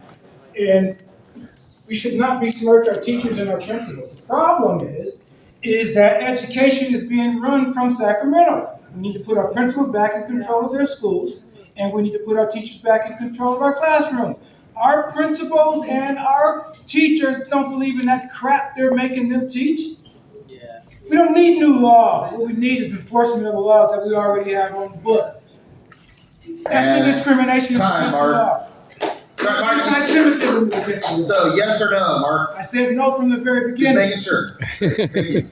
All right, Ryan, go ahead. Yeah, sadly, this is a common sense issue. I would absolutely not sign that bill. We have to recognize that it opens Pandora's box. It starts infringing upon our First Amendment rights. Right. And when you start doing that, what comes next? And so it's an easy, simple no if I'm the governor of California. And I want people to realize that, look, everybody, like my buddy Dave said, hey, look, just get some tougher pants, get some tougher skin. Realize that we also have to be stern on what we do because this is the United States of America and we have a Constitution.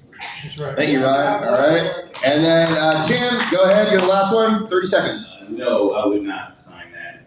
Unfortunately, we do not have borders on the internet. So a lot of information from different countries infiltrates into our kids' cell phones. So they, start talking about it. And then whatever they're talking about, they repeat what their parents are talking about. They cause a little bit of friction. So I would say this is a parental issue. No, I wouldn't actually sign that. No. All right, thank you. All right, next question. You got a minute to ask, Max? So my question's for Mr. Serpa. I'd like to thank you for being America First and calling out usury. It's amazing. I love that you're doing that. With that, though, immigration into America is rapidly replacing the American stock that built everything we see around us, dropping from 90% in the 60s to roughly 50% today. What is your stance on not just illegal immigration, but also just immigration as a whole in stopping the white and cultural genocide? Mm-hmm. Okay, hey, thank you for the question. You got a minute, David? Thank you, Nick, I appreciate it. So not just illegal immigration, which we've discussed at length here today, but I would 100% put a stop to the H-1B visa program in the state of California.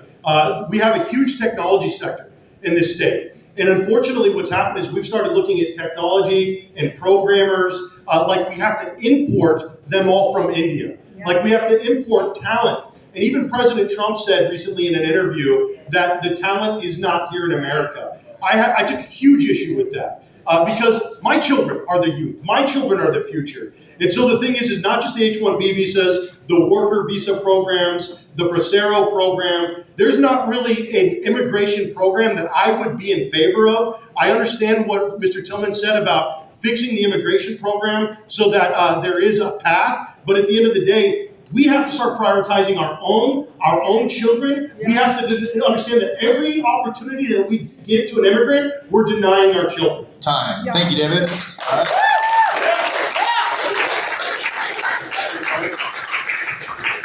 Thank you for the question. I appreciate it. Hi, my name is Arnie. I'm from San Diego, California. My question is for David Serpa.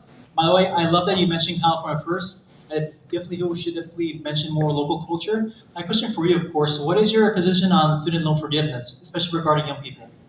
Okay, thank you for that question. You know what's interesting is that we continue to lecture our young people about fiscal responsibility while our country is $37 trillion in debt. We look at 18-year-olds and we say, hey, take on $150,000 in student loan debt at a 9% interest rate that you're never going to be able to pay back. And then you can't bankrupt out of it. You can't get out of it. So the thing is if we were to just worry about Californians and student loan debt, if we just stopped funding the federal government to the tune of $806 billion every year, we can afford to forgive our own student loans here. I would rather forgive student loans here in the state of California than bring in immigrants and fund them. I would rather fund the student loan forgiveness than bring in and fund immigration. The thing is, we have to start worrying about our children. And I have peers, I didn't go to college, but I have peers that are 38, 40 years old that have a 9% interest on their student loan payment, and they still pretty much owe just as much as they did as when they went to school 18, 16, 15 years ago. So yes, it's something that I would consider, but we have to first figure out how to cover our budget here in the state of California, get to a surplus, and then get that back to people. Thank you. Morning. Surplus. Surplus. All right, there you go. Good morning, everyone. So my name is Marcos, and I have a question for Greta. So on your form, you say that you would force immigration laws to address illegal immigration. However, if elected governor, will you support ICE in this administration to root out our invasion that we have been enduring for the past 60 years? Absolutely, yes. Assemblywoman Sanchez, District 71, is working right now on a bill that is actually going to change SB 54. So definitely, I do stand for California, for Californians, in America, for sure. There is no doubt about that. We need to enforce our laws, and anybody who breaks the law. However, there is a small, and this is about 500,000 people around the country that came as a child, that do not know any other country. And these people, if they are proud Americans willing to work, they're not Americans yet, but if they're willing to work hard and they are contributing and making a difference to our economy, we definitely should give them the opportunity to stay. That is a very, very small group of people. Does not conflict with supporting ICE? Oh, absolutely no. The federal government and our local government should work together to apply our laws. That is our constitution. We need to work together. Right now, SB 54 doesn't allow that cooperation, but I will definitely stand for working together with us. Yes, Okay. absolutely. Thank you. I just want to say thank you to all of you for having the courage to stand up here on stage and to share your passion with all of us, because we need strong leadership in California to take this state back. With that being said, the Republican Party is 25% of the Californian electorate. And I'm hearing a lot of passion, but there's also a lot of digging our feet down into these more social issues. And if we dig down and double down on those things that are important to us, how are you going to speak to the rest of the state, and how are you going to get elected? I wake up every day sad and frustrated because I see our mental and physical health declining. And we are doubling down on this hatred, and we've forgotten that we are Americans first. And so how are you guys, and this is for everyone, how are you guys going to help us rise above this toxic culture so that we can heal and actually find solutions? Because half of Californians are living paycheck to paycheck, and people are leaving this country en masse. So what would you guys do to do that, to bring us together? Time. Thank you, Ronnie. So it's, is that for all the candidates? For all. Okay, so 30 seconds. We'll start down. Actually, let's start with Tim, and then we'll go to you, Ryan. We'll just work our way down. Go ahead. That's actually a really good question. That's what my book over there is about. So when I woke up, my dad had said the life change my reality. It's all about healing. Change your mindset. Once you change your mindset, you can change your life, right? The government can't change your life for you. It can insert policies to help make your life easier so that you're not coming out of pocket as you live. So in essence, you've got to want to strive for more in your life and want to have a better life. And what's important about what I'm saying right here is, God, I'm nervous. Time. All right, Tim. Thank you. All right, Ryan, you got 30 seconds to answer that? Yeah, I grew up in a Democratic household. I've been voted Republican the last 13 years, and when I got into this race initially, I was going to get in as a Republican. But I realized I built a business on bridging divides, and the only way to win this election is we have to get rid of the tribalism. We have to stop focusing on the left. We have to stop focusing on the right. I've always said this in the community. When you look at Bloods and Crips, who actually wins? Nobody. We have to start focusing on the people of California. We have to get somebody that is appealing to everybody in order to win this election. Thank you, Ryan. All right, Mark, you got 30 seconds. The most difficult part of being a leader these days is we pursue the truth, but we love to live the lie. Wow. It's a very difficult question. You know, it's a challenge for us. You know, we love that lie. Ethnic politics is killing us.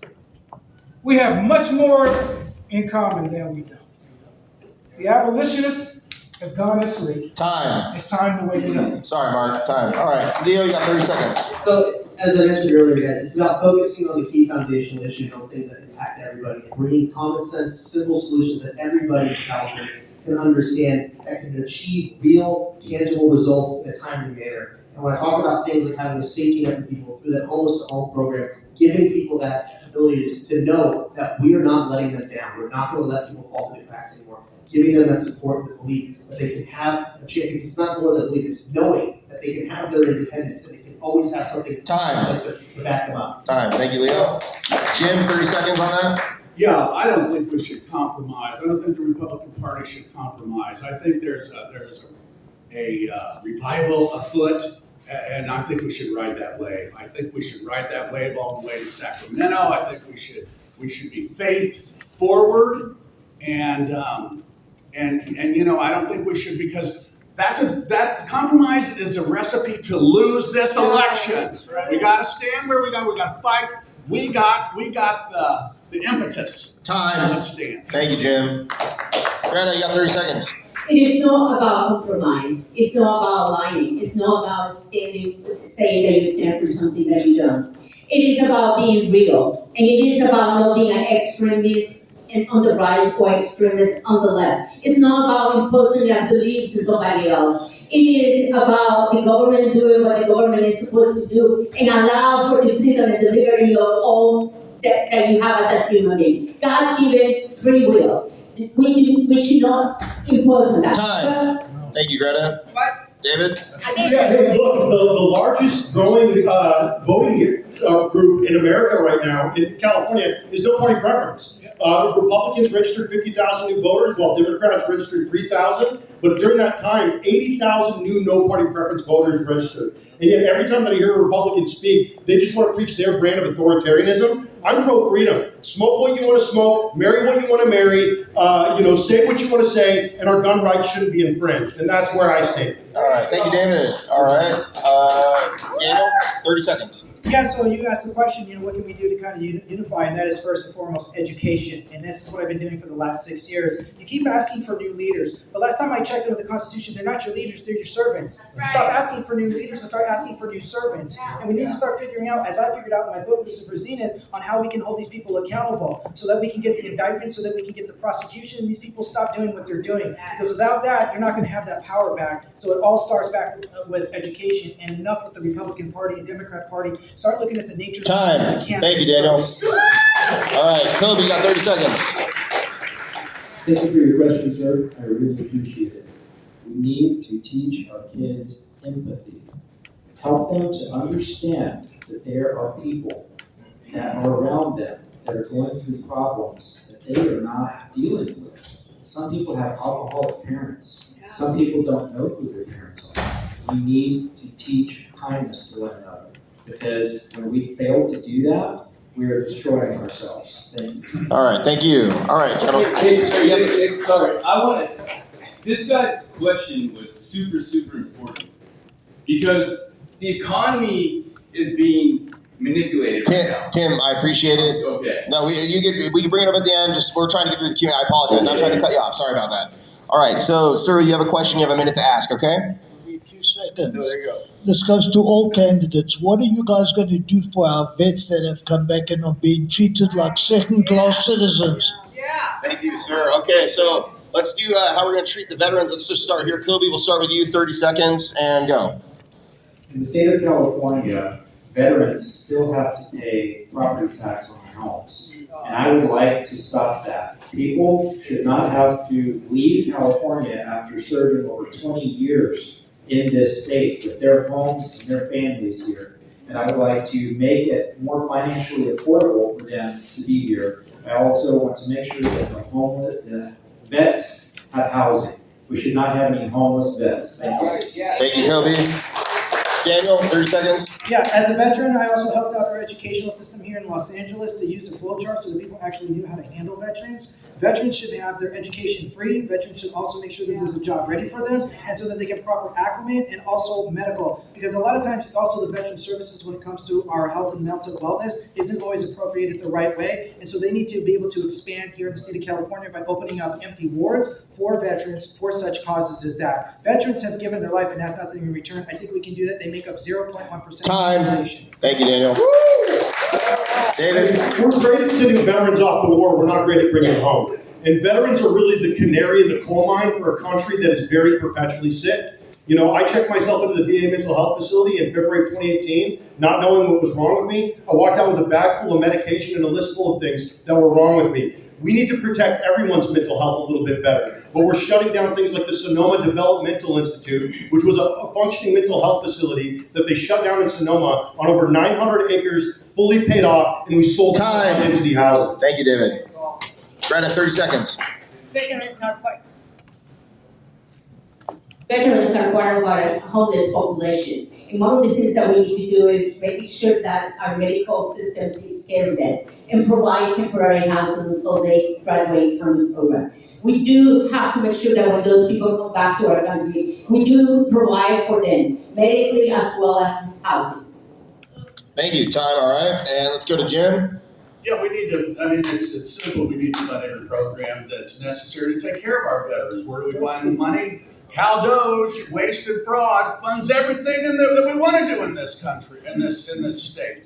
There's an underground economy that if we give everybody licenses that are operating in it, I'm not talking about putting them in jail, give them licenses and get $40 billion a year in extra revenue, and that's how we take care of these programs. Thank you, Jim. All right, Leo, 30 seconds. Veterans from California need to get the benefits that they're entitled to. We need to make sure that the federal government is giving them the support that they need. So pressuring the federal government to emphasize their support here, but also setting aside some money from our new surpluses that we'll be creating with my revenue programs for California. We'll be able to dedicate to veteran services here in California. And I'd like to set up like a Kamahina for veterans. Familiar with Kamahina, it's something they do in Hawaii, where the locals get a discount on everything across the board. So I'd like to set that up for veterans here in California as well. Thank you, Leo. All right, Art, 30 seconds. I don't believe in government. Government is not the solution, it's the problem. We've heard that before. So all of these services should be put in the hands of private entities. I don't like the fact that the federal government runs the VA. I believe if that was put in the hands of private businesses, those services will increase. And the truth is, the federal government over the last decade has been doing a better job. Time, Mark. Thank you. All right, Ryan, 30 seconds. Yeah, there's an old saying in law enforcement that says, why do we have to wait for somebody to be dead before we give them their flowers? We need to start giving these veterans their flowers while they're still alive. President Trump is doing a phenomenal job by putting veterans first. And so as governor of California, we have to start putting our veterans first, meaning investing into them because they invested into everything so we have the freedom we have today. Thank you, Ryan. And Tim, you got 30 seconds. Yeah, so I would work with Donald Trump to actually create a program to help veterans reacclimate back into the country. Because once you're away from somewhere for so long, you kind of lose touch with reality. So you've got to kind of re-assimilate back into the country. And I think having a program would help, but the government runs the military, or excuse me, Donald Trump runs the military, so we would have to work with him to create a program.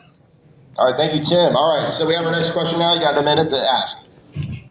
My question goes to all the candidates, and I just wanted to ask, what would you be willing to do to pass assimilation laws to force immigrants to assimilate to our culture? For instance, what would you do to keep dual loyalty, dual citizens from holding office in California? Thank you. All right. So let's start here. Let's start at Tim down at the end. Tim, you got 30 Steve seconds. Hilton, who is a dual citizen of Okay, Great Britain hold on. and the United States. Jim, thank you. We're starting with Tim. Shoot, Tim, there you go. That's actually a good question. My wife is Cambodian, and her family came over here from the whole Pol Pot massacre. So before they came over, they had to go to Thailand and for 2 years. And what happened? They set up a refugee camp where they sent over people to help them learn English and then our laws. And then before they came over, they had to get sponsored by a Christian family or a family so that they can get sponsored into the country. So I think putting together a program like that, that's already been Time. Thank you, Tim. Ryan. People forget that there's already assimilation laws in place. The problem is we haven't been abiding by them. Our last president that we had didn't abide by any of them. So what we have to do is go back to start holding these people accountable. My father was an immigrant. He came over here from the Philippines, and he had to go through a process. So make sure that people are going through the process in order to get their citizenship. If not, sorry, but you have to go. All right, thank you, Ryan. Mark, 30 seconds. We don't need any more laws. We just need enforcement of the laws that we already have on books. All right, thank you, Mark. Leo. Emphasize both our American culture and California culture in our schools. That way the kids can help bring that home. And we also have to make sure that our sorry, the last part of the question was assimilation, correct? Dual citizen, excuse me, yes. I believe that you should be born in California, run for California office, and you should not be a dual citizen to hold office anywhere in this country. All right. Jim, you got 30 seconds. All right. You've all heard the cliche, America, love it or leave it. If you're going to be on board, if you're going to be a part of this experiment in democracy, then get on board. Don't have one foot in another country. I honestly, absolutely disagree with a governor's candidate that's got another foot in it. Are you in or you out? Are you in or you out? Steve Hilton, are you in or you out? We're asking the question tonight. Okay, next question, Greta, go ahead. Okay, so I think we really need to look at our immigration laws. And one of the things that we need to expect for anybody who wants to come to this country is to be able to assimilate.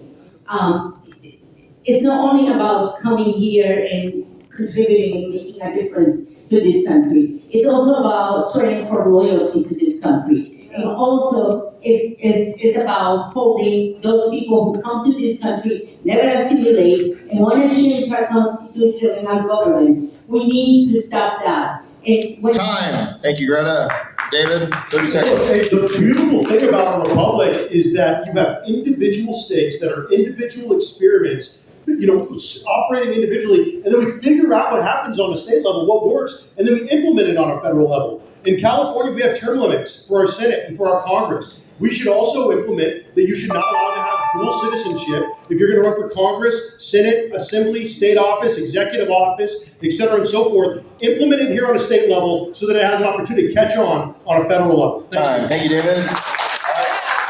Daniel, 30 seconds. Well, right now, it's already against the Constitution. When you look at that and you have this conflict of interest. Why? And look at your oath of office. I do solemnly swear to support and defend and uphold what first? The Constitution. So if you have to support and defend the Constitution, but you have dual citizenry, you now have a conflict of interest because you can't serve two masters. So it's already illegal as it is. You have to file a form. If you want to maintain dual citizenry, then you can't have loyalty to either one. This is why we require your immigration allegiance by way of some assimilation. Time. So Thank you, Daniel.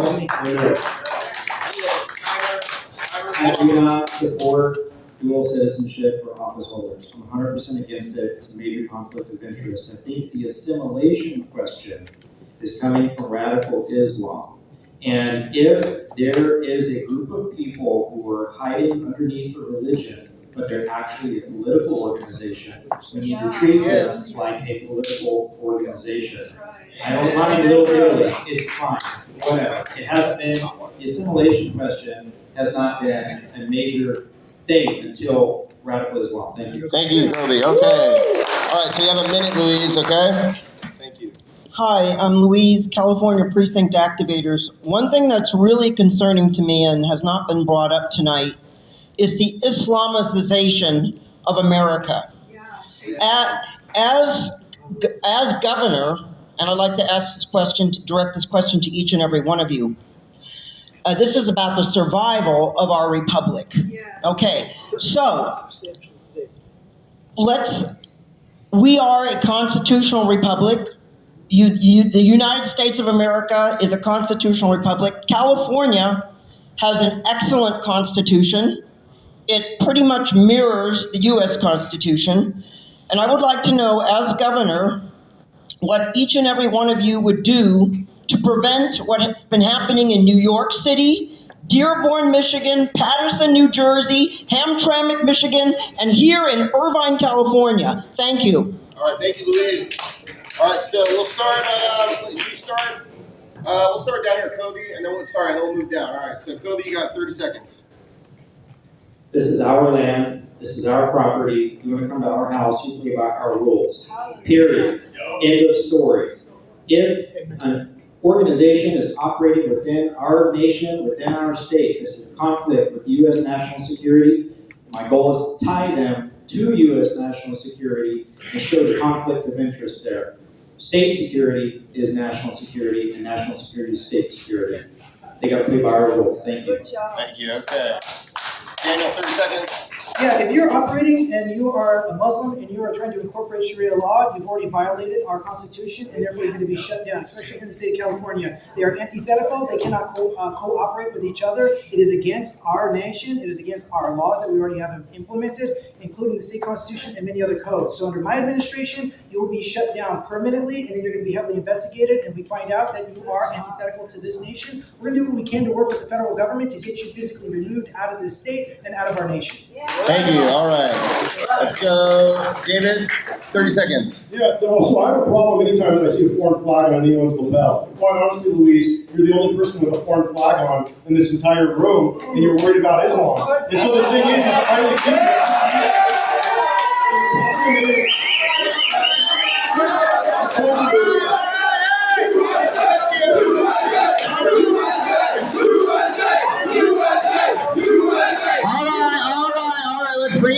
Let's bring it down. Hold on.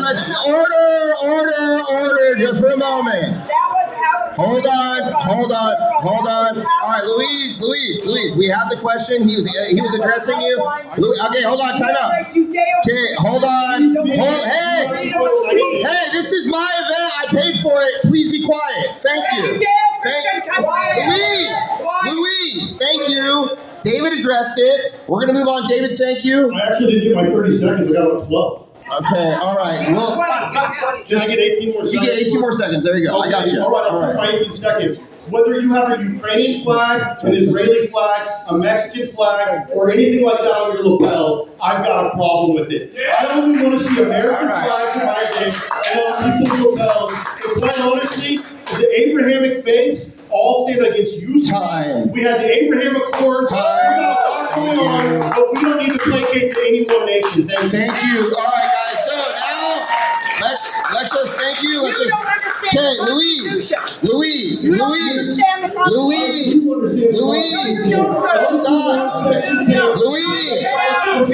hold on. Louise. Louise, thank you. Are you done? Are you okay? Louise. I'm totally fine. All right, so stop. I'm not Shut gonna up. Okay, hold on. States foreign spending other than during times of war. Thank and you. we are not during a time of war like Thank now. you. Congress has declared war. All right, guys.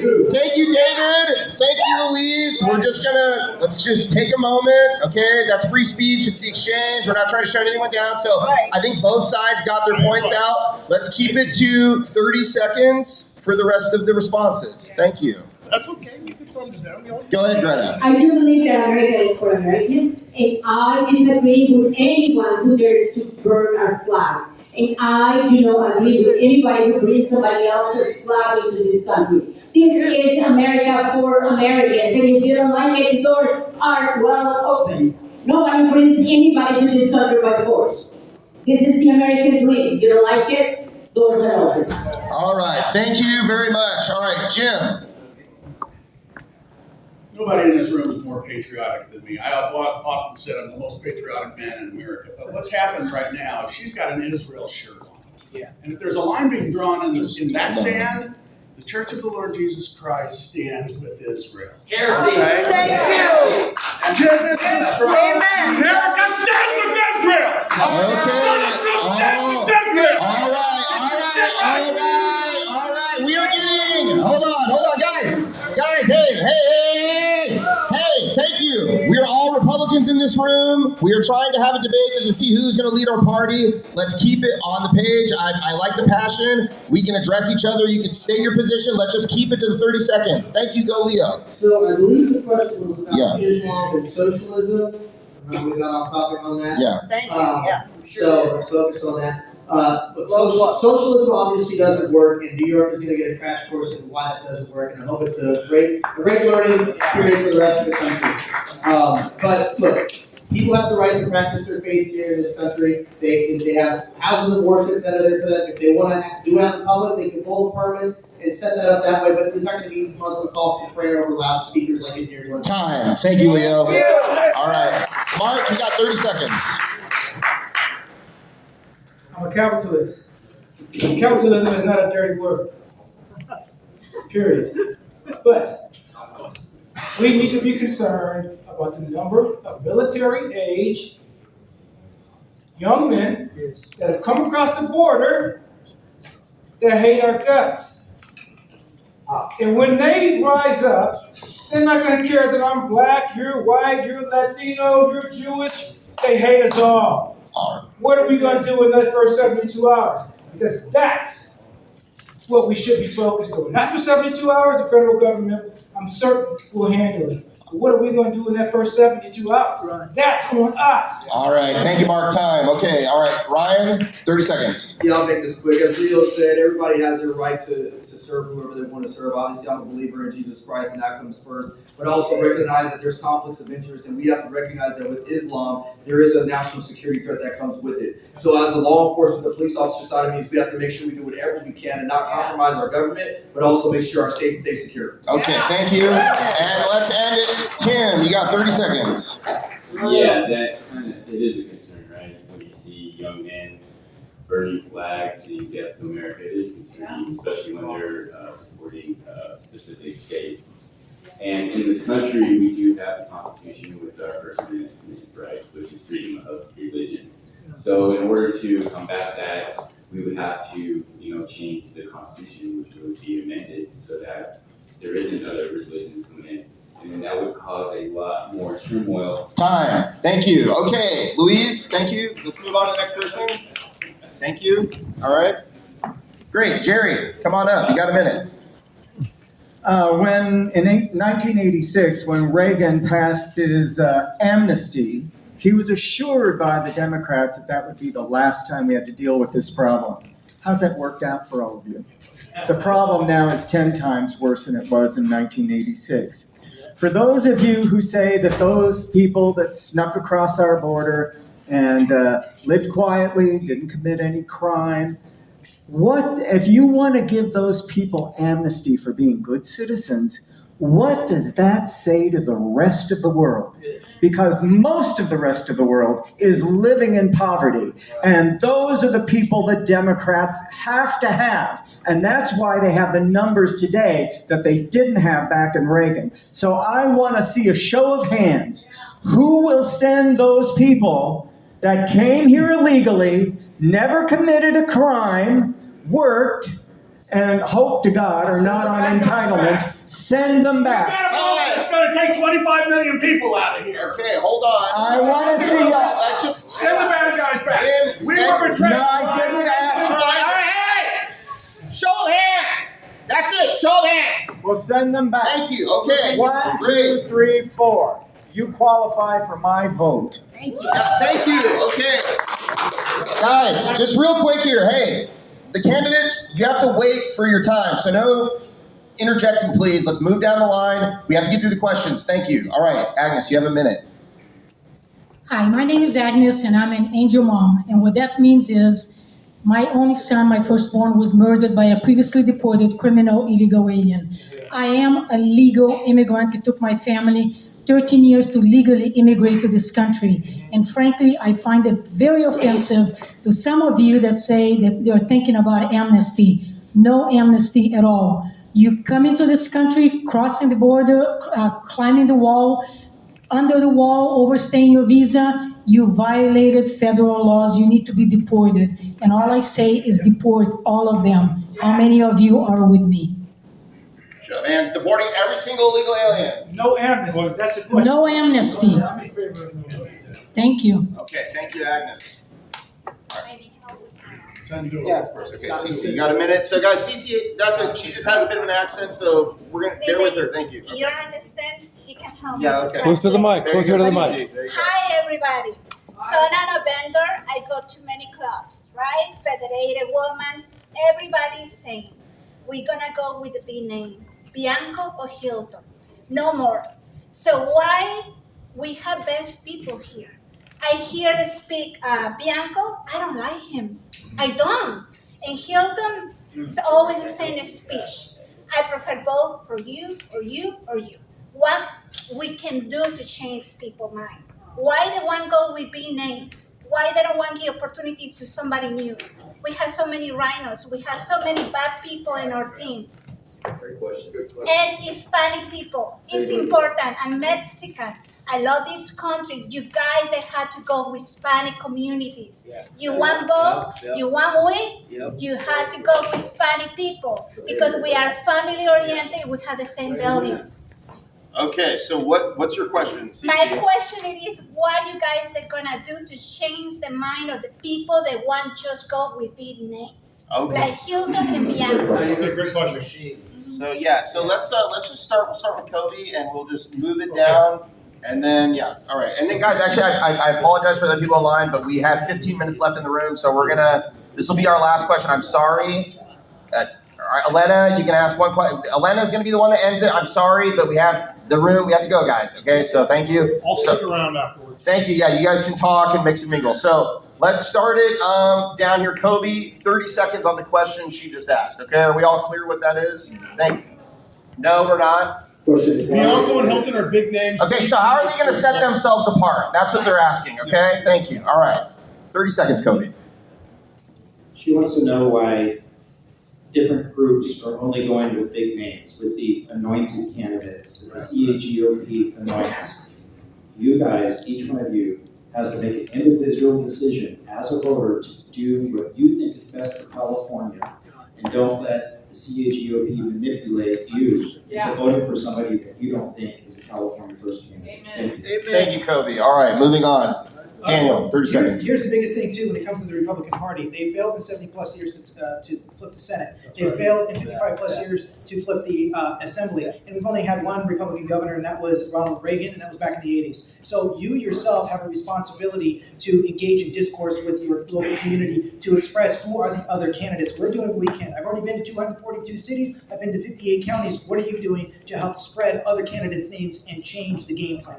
Okay, thank you, Daniel. 30 seconds, David. Hey, look, so a lot of people know who Bianco is, they know who Hilton is, and they're not satisfied with either one of them. And so the thing is neither one of them are pulling it over 20%. Neither one of them have it locked up. So at some point or another, we have to go down the depth chart and try to figure out what that unknown commodity is that has a little bit of a higher ceiling. And I think that person's probably on the stage today. Thank you. Thank you, David. All right, Greta, 30 seconds.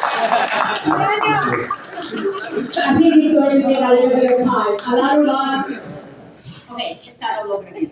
All right, I think it's going to take a lot of time. A lot of us are new to this. And we have to recognize that Hilton is a microphone type of guy, but he doesn't have the skills that is necessary to get California revenues back in check. He doesn't have the expertise to actually reform our entitlements. He doesn't have the expertise to reform our environmental licensing and all those requirements that create such a lag where we need to start a new business. When people realize that that person All right, does not have the time. skills. Thank you, Greta. All right, Jim, 30 seconds. Okay, so well, that's easy with Steve Hilton. He's flying under the radar. Listen, are we a pro-life party? If we are, we need to make our decision up right now. Steve Hilton is pro-choice. Yep. Okay. The other thing is he's a dual citizen. He didn't even file for citizenship until 2021, 2022. Come on. He's flying under the radar. And so that's an easy question with Steve Hilton. He's absolutely a rhino, if not a Democrat. Okay, thank you. All right, Leo. So I'm going up and down the state, all over the country, speaking to different groups and getting the support from a lot of people. I've been endorsed by Dr. Robert Malone, I'm working with Maha groups, I'm working with CPAC, I'm working with Turning Point. So a lot of big groups. I'm spending a lot of my own personal capital, spending $100,000 a month on this campaign. Recent polling has come out showing me that I have 31% or 33% favoritism amongst California voters that choose 18 to 35. I'm setting myself apart as a candidate that's all California. Thank you, Leo. Mark, 30 seconds. 2016, something really miraculous happened. Trump won. All right, guys. Completely Let's let Mark speak. destroyed. Thank you. Completely destroyed the political establishment. The establishment doesn't exist. There is no front runner. David is probably right. The game changer is probably on this stage tonight. But the fact of the matter is, I'm asking you a question. Do you want to be right or do you want to win? Time. Thank you, Mark. All right. Ryan, 30 seconds. You have to recognize that Christian churches would step up and vote and would completely change the whole environment of this election. That's just file number one. But we can't do that unless we educate people about the importance of this election. So what's going to be the differentiating factor for all of us is we have to continue to educate the public about how important this election is. But number two, we need you to get out there and vote and continue to donate so that way we can make our voices louder. Thank you. Thank you, Ryan. And Tim. To answer your question, Steve Hilton and Chad Bianco, they are the perceived favorites because they have media coverage that travels to everybody's television, and they are always on the news and talking about whatever it may be. The candidates here on stage, we have our social medias and we have our network, and we're starting to expand it now, because right now is the time for people to start actually getting their faces out there. To your question about the Hispanic vote, Time. all the contractors. Time, Tim. Thank you. 30 seconds. Thank you. Don't be too rude, guys. We're just trying to move through. So this is the final question. Okay, final question. There we go. Final question, guys. Okay, hi everyone. Nobody has asked this question. Can you guys hear me? Let's let her ask the question. Thank you. Okay, yes, I'm the sister of Daniel Mercury. But I have a question for everyone. Nobody's addressed this. So our current governor loves to make California a sanctuary state for just about every law that goes against the state constitution and does not harmonize with the United States Constitution.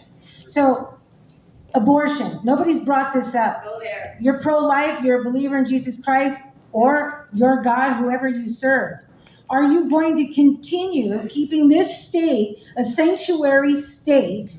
And are you going to allow the Roe versus Wade that was overturned and keep us pigeonholed?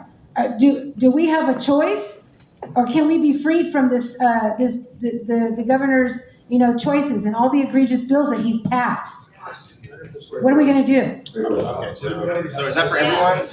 Okay, so that's for everyone. So let's start. We'll just start with Tim, move our way down. So Tim, go ahead. Sanctuary state. No, I thought it was abortion.